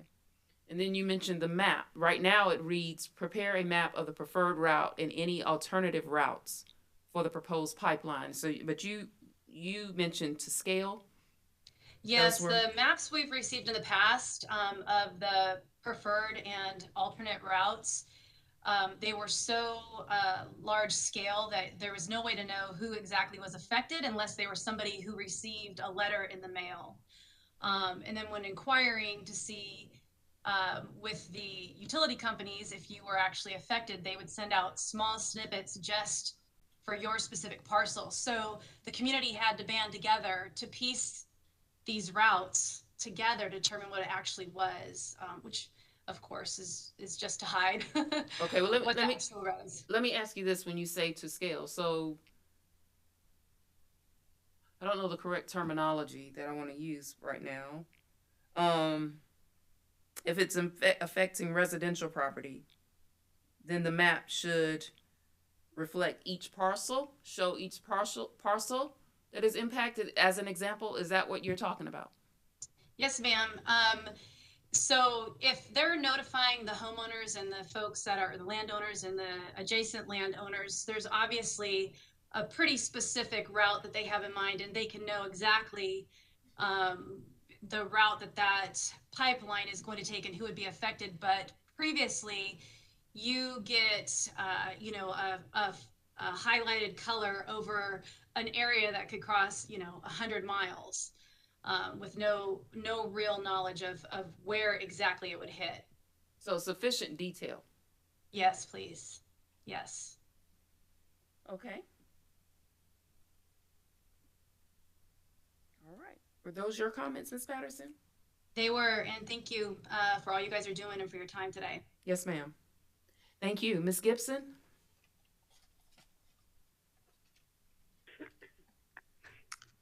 Hi, yes, good afternoon. Can you hear me, Ms. Yes, Boyd? ma'am, I can. Good afternoon. Good afternoon. My name is Megan Gibson. I'm Deputy Chief Counsel within the Niskanen Center. Yes, ma'am. And we represent landowners affected by pipelines throughout the country in both court cases and administrative proceedings. And, Niskanen applauds the Public Service Commission's efforts to revise its regulations here, especially with regards to the regulations that impact landowners. The Commission's commitment to transparency is of the utmost importance to ensure that all stakeholders, especially impacted South Carolina landowners, have meaningful access to and participation in the Commission's pipeline process. And it goes largely without saying that landowners face something that no other stakeholder does in pipeline development: the potential permanent taking of their land, their home, and sometimes even their livelihood. And despite these incredibly high stakes, landowners face an overwhelming number of obstacles that have been addressed by some of the other commenters here throughout the process from beginning to end, often with little to no resources, guidance, or legal assistance. And the Commission really should seize the opportunity to rethink and revise this process here. And to that end, Niskanen fully supports the Commission's staff's proposed revised regulations, which will help foster basic fairness to landowners and transparency in South Carolina's private gas pipeline development and approval process. It is high time for fundamental notice and transparency measures to be adopted here to ensure, at the very least, landowners affected by these private pipelines and private corporations and projects understand, one, who is seeking to take their land, two, what exactly they're seeking to take their land for. Oftentimes they don't even understand that. And three, what rights they have in the relevant process. And the proposed regulations will do all of that, as well as greatly assist in correcting the significant wrongs committed against landowners by interstate pipelines in South Carolina. And by way of example, and I'll be brief, I promise, Niskanen provided in its previously filed comments reasonable regulations enacted by 2 other states. There's plenty of other examples, but just to keep it short and sweet, that address many landowner concerns. And in both examples, in Iowa and Ohio, each state regulatory body exercises even additional authority than what is being proposed here over the siting, the construction, and operation of proposed interstate pipelines, as well as reasonable notice provisions similar to that of what we're talking about today under Subarticle 9. And if other states have figured out how to ensure that landowners are informed and engaged in the pipeline development process. There's no reason why we can't do the same here by formally adopting the commission staff's very, very reasonable proposed regulations here. So in Iowa, there are noteworthy landowner protections. Pipeline companies are required to give public notice before they can even apply for a permit, including holding public meetings. Those meetings are presided over by the regulatory body. And each county where the property will be affected, and similar to the regulations proposed here, include a summary of the legal rights of the affected landowners. The reg here really is very quite thorough, and I think will really help landowners understand what's going on. Same in Iowa, a pipeline is required to give several weeks notice by certified mail to every landowner of the public meeting, the details of the projects, landowners' rights under the law. And similar to the proposed regulation here, Section B, a pipeline company seeking rights under this chapter shall not negotiate or purchase any easements or other interests in land in any county known to be affected by the proposed project prior to the informational meeting. And that Section B here is so important for that reason, that if negotiations begin before landowners even understand their basic rights, they're at an extreme disadvantage from the very first conversation with these pipeline companies. In Ohio, there are several pre and post application notice requirements for a pipeline company, similar to what is proposed here, including pre-application on informational meetings. An applicant is required to publish notice of the meeting weeks before. They're also required to send out a letter similar to here to each and every affected property owner. One specific comment I'll give on the mailings, which is Section C. I think it's wonderful, and it's such an important component of this to mail each and every potentially affected landowner all the information that's included here. But in addition, a mechanism wherein the company had to submit any bounce backs of materials sent to property owners. So the commission has some way to track how many landowners haven't received notice. So this could be done by something as simple as a submission of a list of any addressees that are deemed unavailable, and they get bounced back. Just submit that list to the commission. So some type of, I wouldn't call it an affidavit, but a letter. Utilities file letters with the commission now when they publish in newspapers and send notices to customers, county and city administrators. So is that what you mean? Just, it's not a certificate of service. I guess it could be.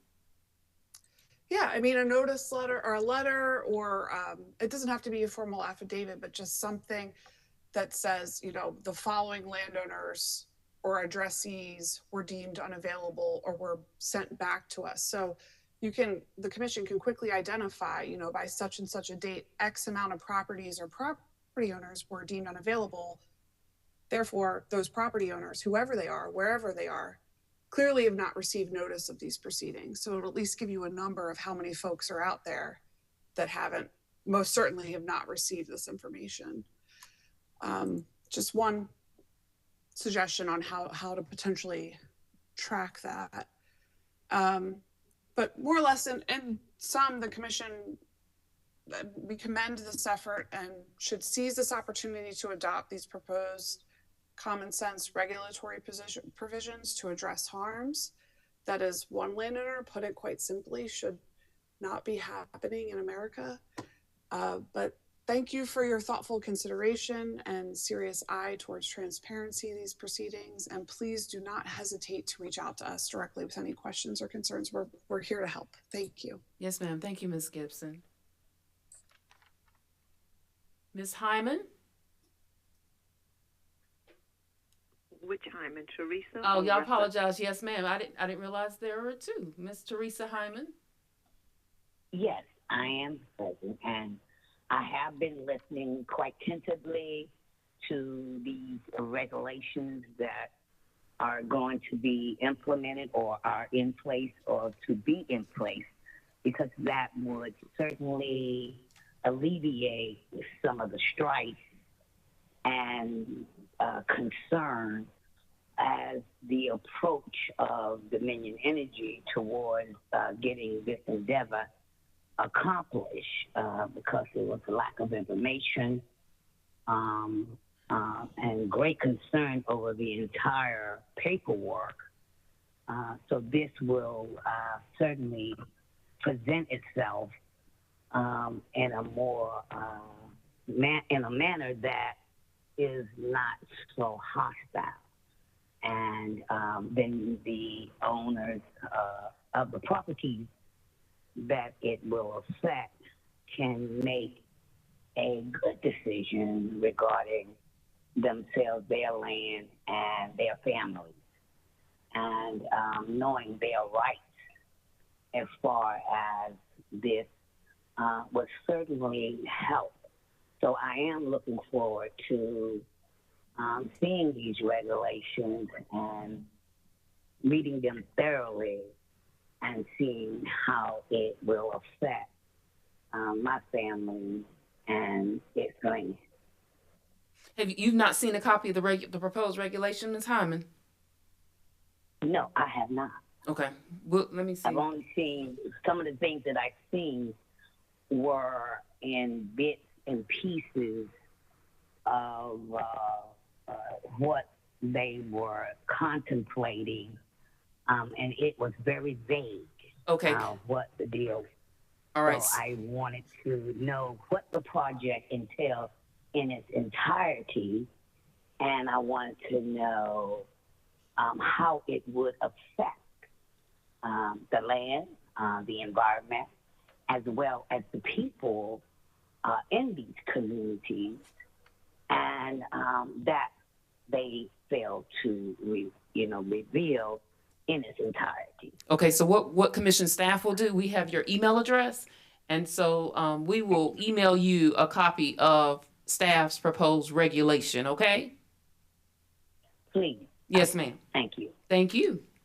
Mr. Zeller? Yes, hello. Thank you for holding this session today and for allowing me to speak.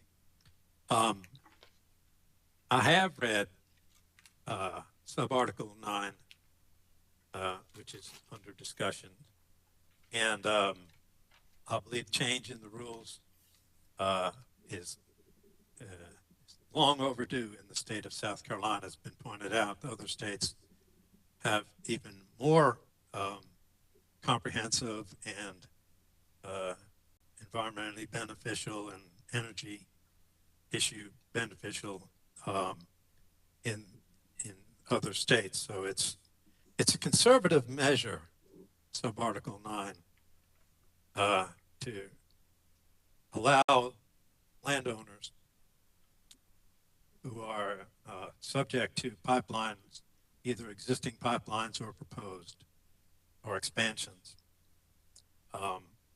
If this was part of the rules and regulations that utilities would have to follow, we'd be in much better shape. I think I can say that without reservation. There are 7 enumerated rules under discussion, which I won't belabor that, but preparing of maps, for example, I think is an obvious question. Detailed maps, which people can make sense of. We have had public meetings. Blue Ridge Environmental Defense League has had meetings with residents who asked that very question. Said, "Can you give me a map?" And we have Blue Ridge has worked in many communities with pipelines, so we're not singling out one. The list of names and addresses of all property owners, I think, is an excellent measure. The estimates of cost of construction should be something that the Public Service Commission should have in its calculus. Number 4, which is determine and describe whether areas where pipelines could be built and are served or can be served by electricity as an alternative. My 90-year-old mother-in-law doesn't care if her kitchen is served by electric power or gas. She just wants hot water enough so she can cook her beans and take care of things. So there's been a huge question mark about why a pipeline would be constructed in a given area, and it's without a determination and a description, which is called for under the rule change, sub-article 9. It's just a turkey shoot. That is, you just don't know what the facts are. This would lay down at least a framework of facts that people could take advantage of, and it would affect public policy. There's a lot of interest centered on item number 5 in the list of 7, which I believe is in the first section of the Yes, sir. It's number 5. Of sub-article 9, which talks about air and water pollution, greenhouse gas emissions. Now, global warming is not a single county issue. It's not a single state issue. It's a global issue. So I think it's excellent to see it here because it is an issue which people are concerned whether they have a pipeline in their backyard or not. So I think that is the direct and indirect environmental impacts we wholly support. There's a separate item for number 6, submit environmental justice studies about the direct and indirect impacts on individuals, including heirs' properties, which is something that I was not familiar with until we began getting calls from residents facing proposed pipelines. And it turns up everywhere that we have worked. Heirs' property has been an issue for a long time outside of pipelines, of course, and we were able to access some of the work that those groups have done, for example, in South Carolina. But it is a particularly thorny issue and sensitive issue with regards to pipelines. Estimates of financial income the utility would recover from ratepayers, I think, is also a very excellent way for the responsibility of the utility to say what's going on here. I was at a hearing February 2nd, 2021 before the Public Service Commission, and this is a matter of record. A frustrated member of the South Carolina Public Service Commission asked, after a long dissertation by a utility official, the Public Service Commissioner asked, "What's the big picture? Put it on paper." I wrote that down because I'd never heard that in Utilities Commission hearings in my 30-year career for a person who's nominally in charge of the issue before the commission at that time in February to ask such a question. Obviously, there's a lack of information, and that needs to be rectified, and the way to do that is sub-article 9.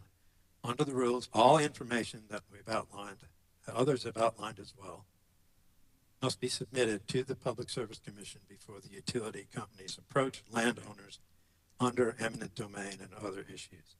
It subjects pipeline companies to basic review of their plans before they seize property. Thank you.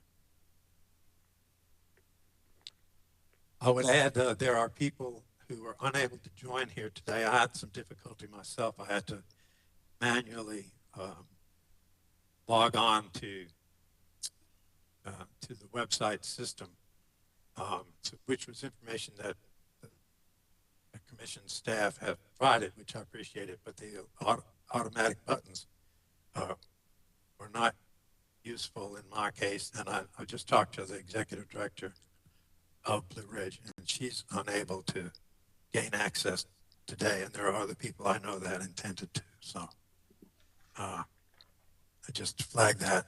Thank you your for letting me know, Mr. Zeller. What's the, I don't know why I just spoke to, you said the executive director of Blue Ridge? Would have been the Oh. Yeah, I see. I'm trying to find her name. I just recall seeing her name.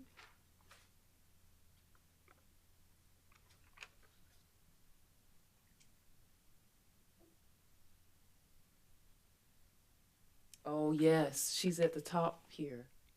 So she had difficulty logging on? Yes.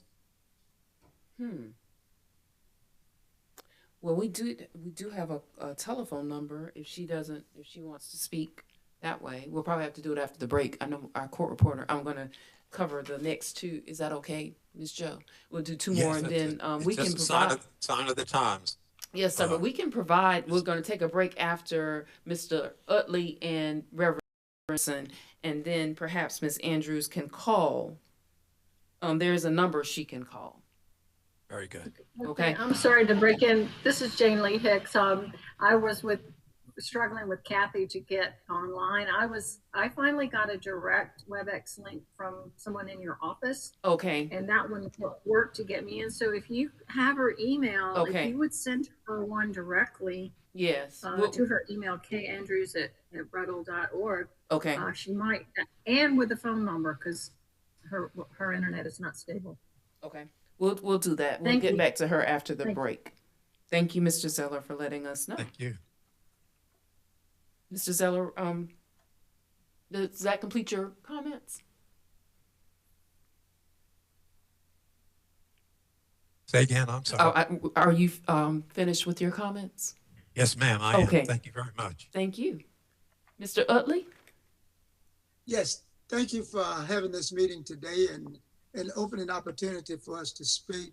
I'm going to try to stay within the boundaries in which I've been listening to and being guided through. And I want to say that as a part of this organization, being with Blue Ridge Environmental Defense League for the number of years that I participated with them. And I want to say that being able to speak when it comes to justice and environmental issues that affect us through not only pipelines, but the errors that we have, and being part of the development of the original Environmental Justice Order 12898 when it was created. I really want to make sure that when we look at the justice of the pipeline, that it represents not only what impact it proposes, but what it has combined with other entities in that area, and how important that is for those who are living in an area where there's multi areas of influence. And when we look at even the climate change in our lives today, there's a big difference here where I am now and probably where you are also. But we have to realize if we can make and be open, transparent, and willing to participate with the ones who own the properties and not cause them any more pollution, but to help them correct pollution and grow in it, making their land an asset, not a thing that of the past. And we have to realize too how important it is for us to cover the things that our forefathers have laid out for us. And in this sub-Article 9, I appreciate how it's being approached. And I want us to just influence others, not to make it one-time effort, but to put it in as many areas as possible, and to make sure that with the new things that are taking place in our world, other things, we have to look out for the world in which we live in. What I'm speaking of now, I like to go out into the water areas. I like to have animals, and I like to hunt and fish. How important these things are to everyone, it may vary, but we need to consider that and make sure that we cover things where everyone lifestyle is not altered or destroyed. And pipelines can have a great impact on the lifestyle and the income of those who depend on the land, the water, and the sea to make sure that they can support their families. And this being Father's Day coming up, I'm a father, and I want to make sure the land that I leave children will not be contaminated, will not be geared up for something that won't be in the future, but to make sure that whatever we do in our laying out of plans for the future, and make sure it looks right, make sure that whatever you do never causes destruction to the land. For those who have worked hard and being able to own their land, to be land that can be used, and not where a place where I lived at called Hyde Park. If you go to Hyde Park now, there's a sign on the sidewalk says, "Don't play in the ditches because it's contaminated." I would hate to see that wherever there's a pipeline or wherever there's been new discovery or new expanding of a pipeline, and you have a sign now that says dangerous for children to play in. And again, I want to thank you all for having this meeting this afternoon. And I commend you, and I commend the idea of what you're looking forward to in the sub-article 9. Thank you. Thank you, Mr. Utley. Reverend Jefferson? Thank you, Ms. Boyd. Yes, ma'am. My name is Reverend Ruther L. Hyman Jefferson, and my grandfather, Andrew Hyman, bought his land February of 1912 in Pamplico, South Carolina. My grandfather raised his 3 children as well as his grandson, my father, on that land. My father began preparing me at the age of 16 as to what to do regarding the land. When he passed away in 1989, I had to take over the overseeing of the farm and make sure the taxes were paid. During the pandemic, I was contacted first by phone, and then eventually someone came to my home telling me that Dominion Energy was going to place pipelines on my family's property and that they needed me to sign some papers to do so. Reverend I told Jefferson. them I wasn't interested. Reverend He Jefferson. told me, if you don't sign these papers, we'll turn you over to the lawyers. Reverend Jefferson. I asked him, well, yes, ma'am. I don't mean to interrupt, but I think That's Dominion fine. has alerted us today that they are going to seek cost recovery in that area. May I ask you, if I may ask you some questions about the proposed regulation to make sure that we don't, is that okay? Yes, and Okay. hopefully I can answer them. Well, I would like to kind of conduct the same type exercise, and maybe you have some thoughts about the proposed regulation. I think I started with Miss, I don't remember. She was very nice. The prior public witness I spoke to. Hold on, I'm gonna find out. But it would be your type dialogue. Okay. So I'm gonna ask you about staff's proposal, and if that's okay, and then if you would provide feedback about if you think that the language is sufficient, if there was something that you would add. Is it okay if we proceed that way? We can proceed that way, but I don't know if I'll be able to answer anything you said about staff procedure. Yeah, so staff, the commission staff has proposed some new regulations regarding the construction or extension of gas pipelines by gas utilities. In particular for us, the agency right now, that would include Dominion Energy South Carolina and Piedmont Natural Gas. So if this regulation were to become law, then those utilities would adhere to the language in this regulation or some other version of it. But right now, today, we can talk about the proposed language in this new subarticle 9. And if you're okay with me reviewing that with you and you providing feedback about your thoughts about this proposed language, I'll proceed that way. Well, you can proceed, but I'm not sure if I can answer the stats because I don't know exactly what it is, except for the size of the new pipelines that they're proposing to put there. Yes, ma'am. So we were talking earlier about any pipeline issues, whether it be Dominion or Piedmont Natural Gas Company, Dominion Energy South Carolina or Piedmont Natural Gas Company, that if they were in the process of constructing or extending a gas pipeline right now or in the future, that those issues could come before our 7 commissioners who would possibly have to make a decision about the company's investments. And so that we don't run afoul of the law that we have to abide by here at the agency, at the PSC. We're under rules like judges. We're under the Code of Judicial Conduct. And so we can't talk to members of the public or anyone about an issue that could come before the commissioners, because they will ultimately have to make a decision.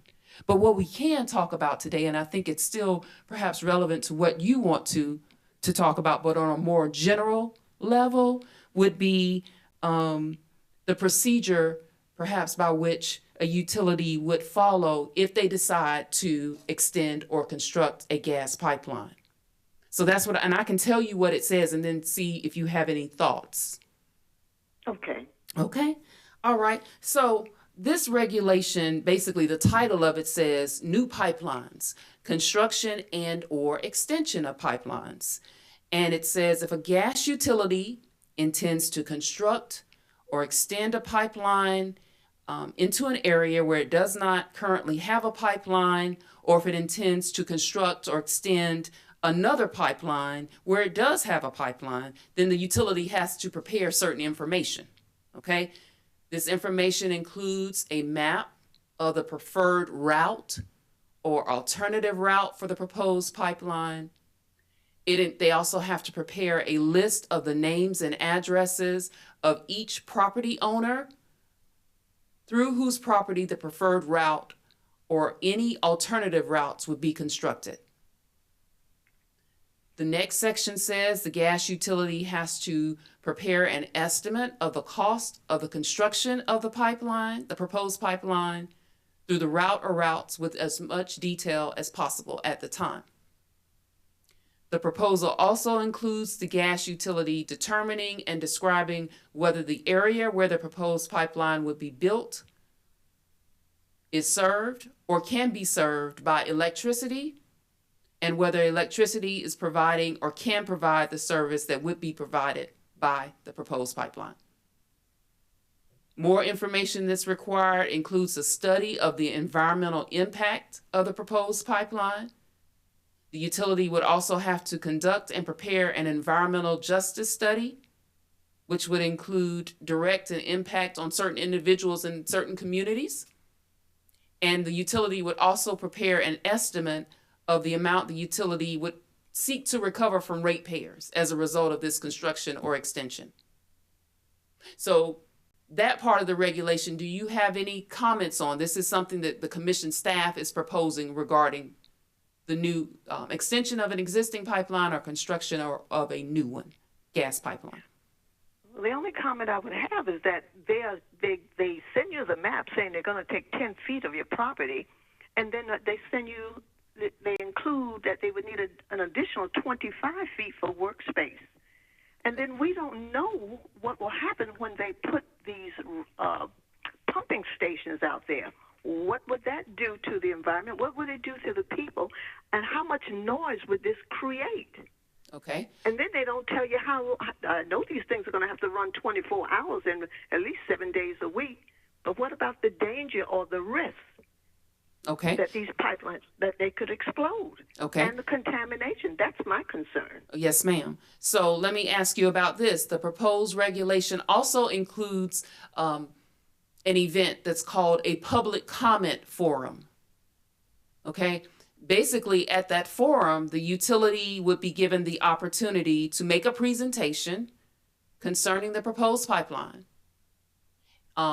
It also provides the Office of Regulatory Staff the opportunity to ask the gas utility questions regarding its proposal.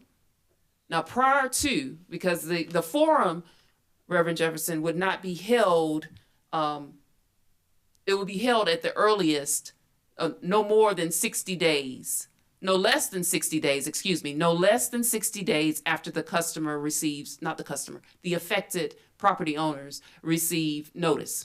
You would receive a lot of information in that notice, including all that list that I just read to you, that map, the studies. The affected individuals would receive that information. They would receive a summary of rights of property owners under the eminent domain law. What did I leave out? And the notice. Okay. So, and then at this public comment forum, where everyone would appear in front of our commissioners, a record would be made, but there an opportunity for the Office of Regulatory staff to ask questions of the utility regarding issues that you mentioned could be heard.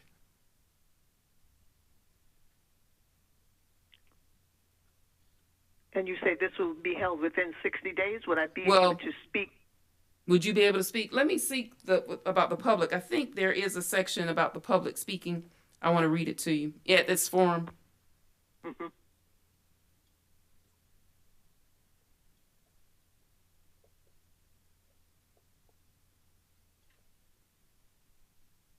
Okay. Written and oral comments and presentations. So this does provide for members of the public shall be can be made at the forum, and they shall be a part of the official record concerning the proposed pipeline. So at that forum, you would be able to speak if you were impacted. Well, I would be impacted, and I would need to be able to speak over the phone because I don't have a way of to appear in person or anything. So you would notify us. I can't appear in. Yes, ma'am. Excuse me? Yes, ma'am. No, So I wouldn't be able to appear in person. I have no way of getting there. okay. So during the pandemic, the Public Service Commission has in 2020 we began holding virtual public hearings regarding cases. So if you were needed to appear that way, the agency, the PSC would just need to be notified that accommodations would need to be made for you to provide your comments. You wouldn't be able to appear in person. We would have to make other accommodations. Yes, ma'am. Okay. And I hope it would be a little easier than I was able to get to you today because I didn't get a proper phone number and the codes to get on until late yesterday evening. I'm sorry, Reverend Jefferson. Mm-hmm. I do apologize for that. So I regret that happened, and it shouldn't happen again. Okay. All right.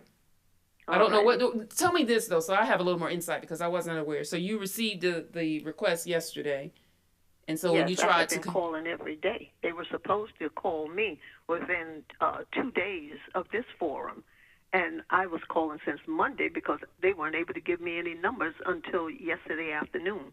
Okay. And then they called me back and changed the code that I was supposed to dial to get on. So it was quite a task to get on this line. Okay. Mm-hmm. Well, I hear you, and we're going to put our heads together internally, I promise you, and so that the percent or the probability, that's the word I want, probability of that happening again should be slim to none. I do apologize for that. Okay. Okay. Reverend Jefferson, thank you. So if you would please, do we know if we sent Ms. Andrews her information? The Miss Kathy Andrews, another link and the phone number. Was that done? You did it? Okay. So when we return, we are going to speak to Miss Kathy Andrews, who's the Executive Director of Blue Ridge Environmental Defense League.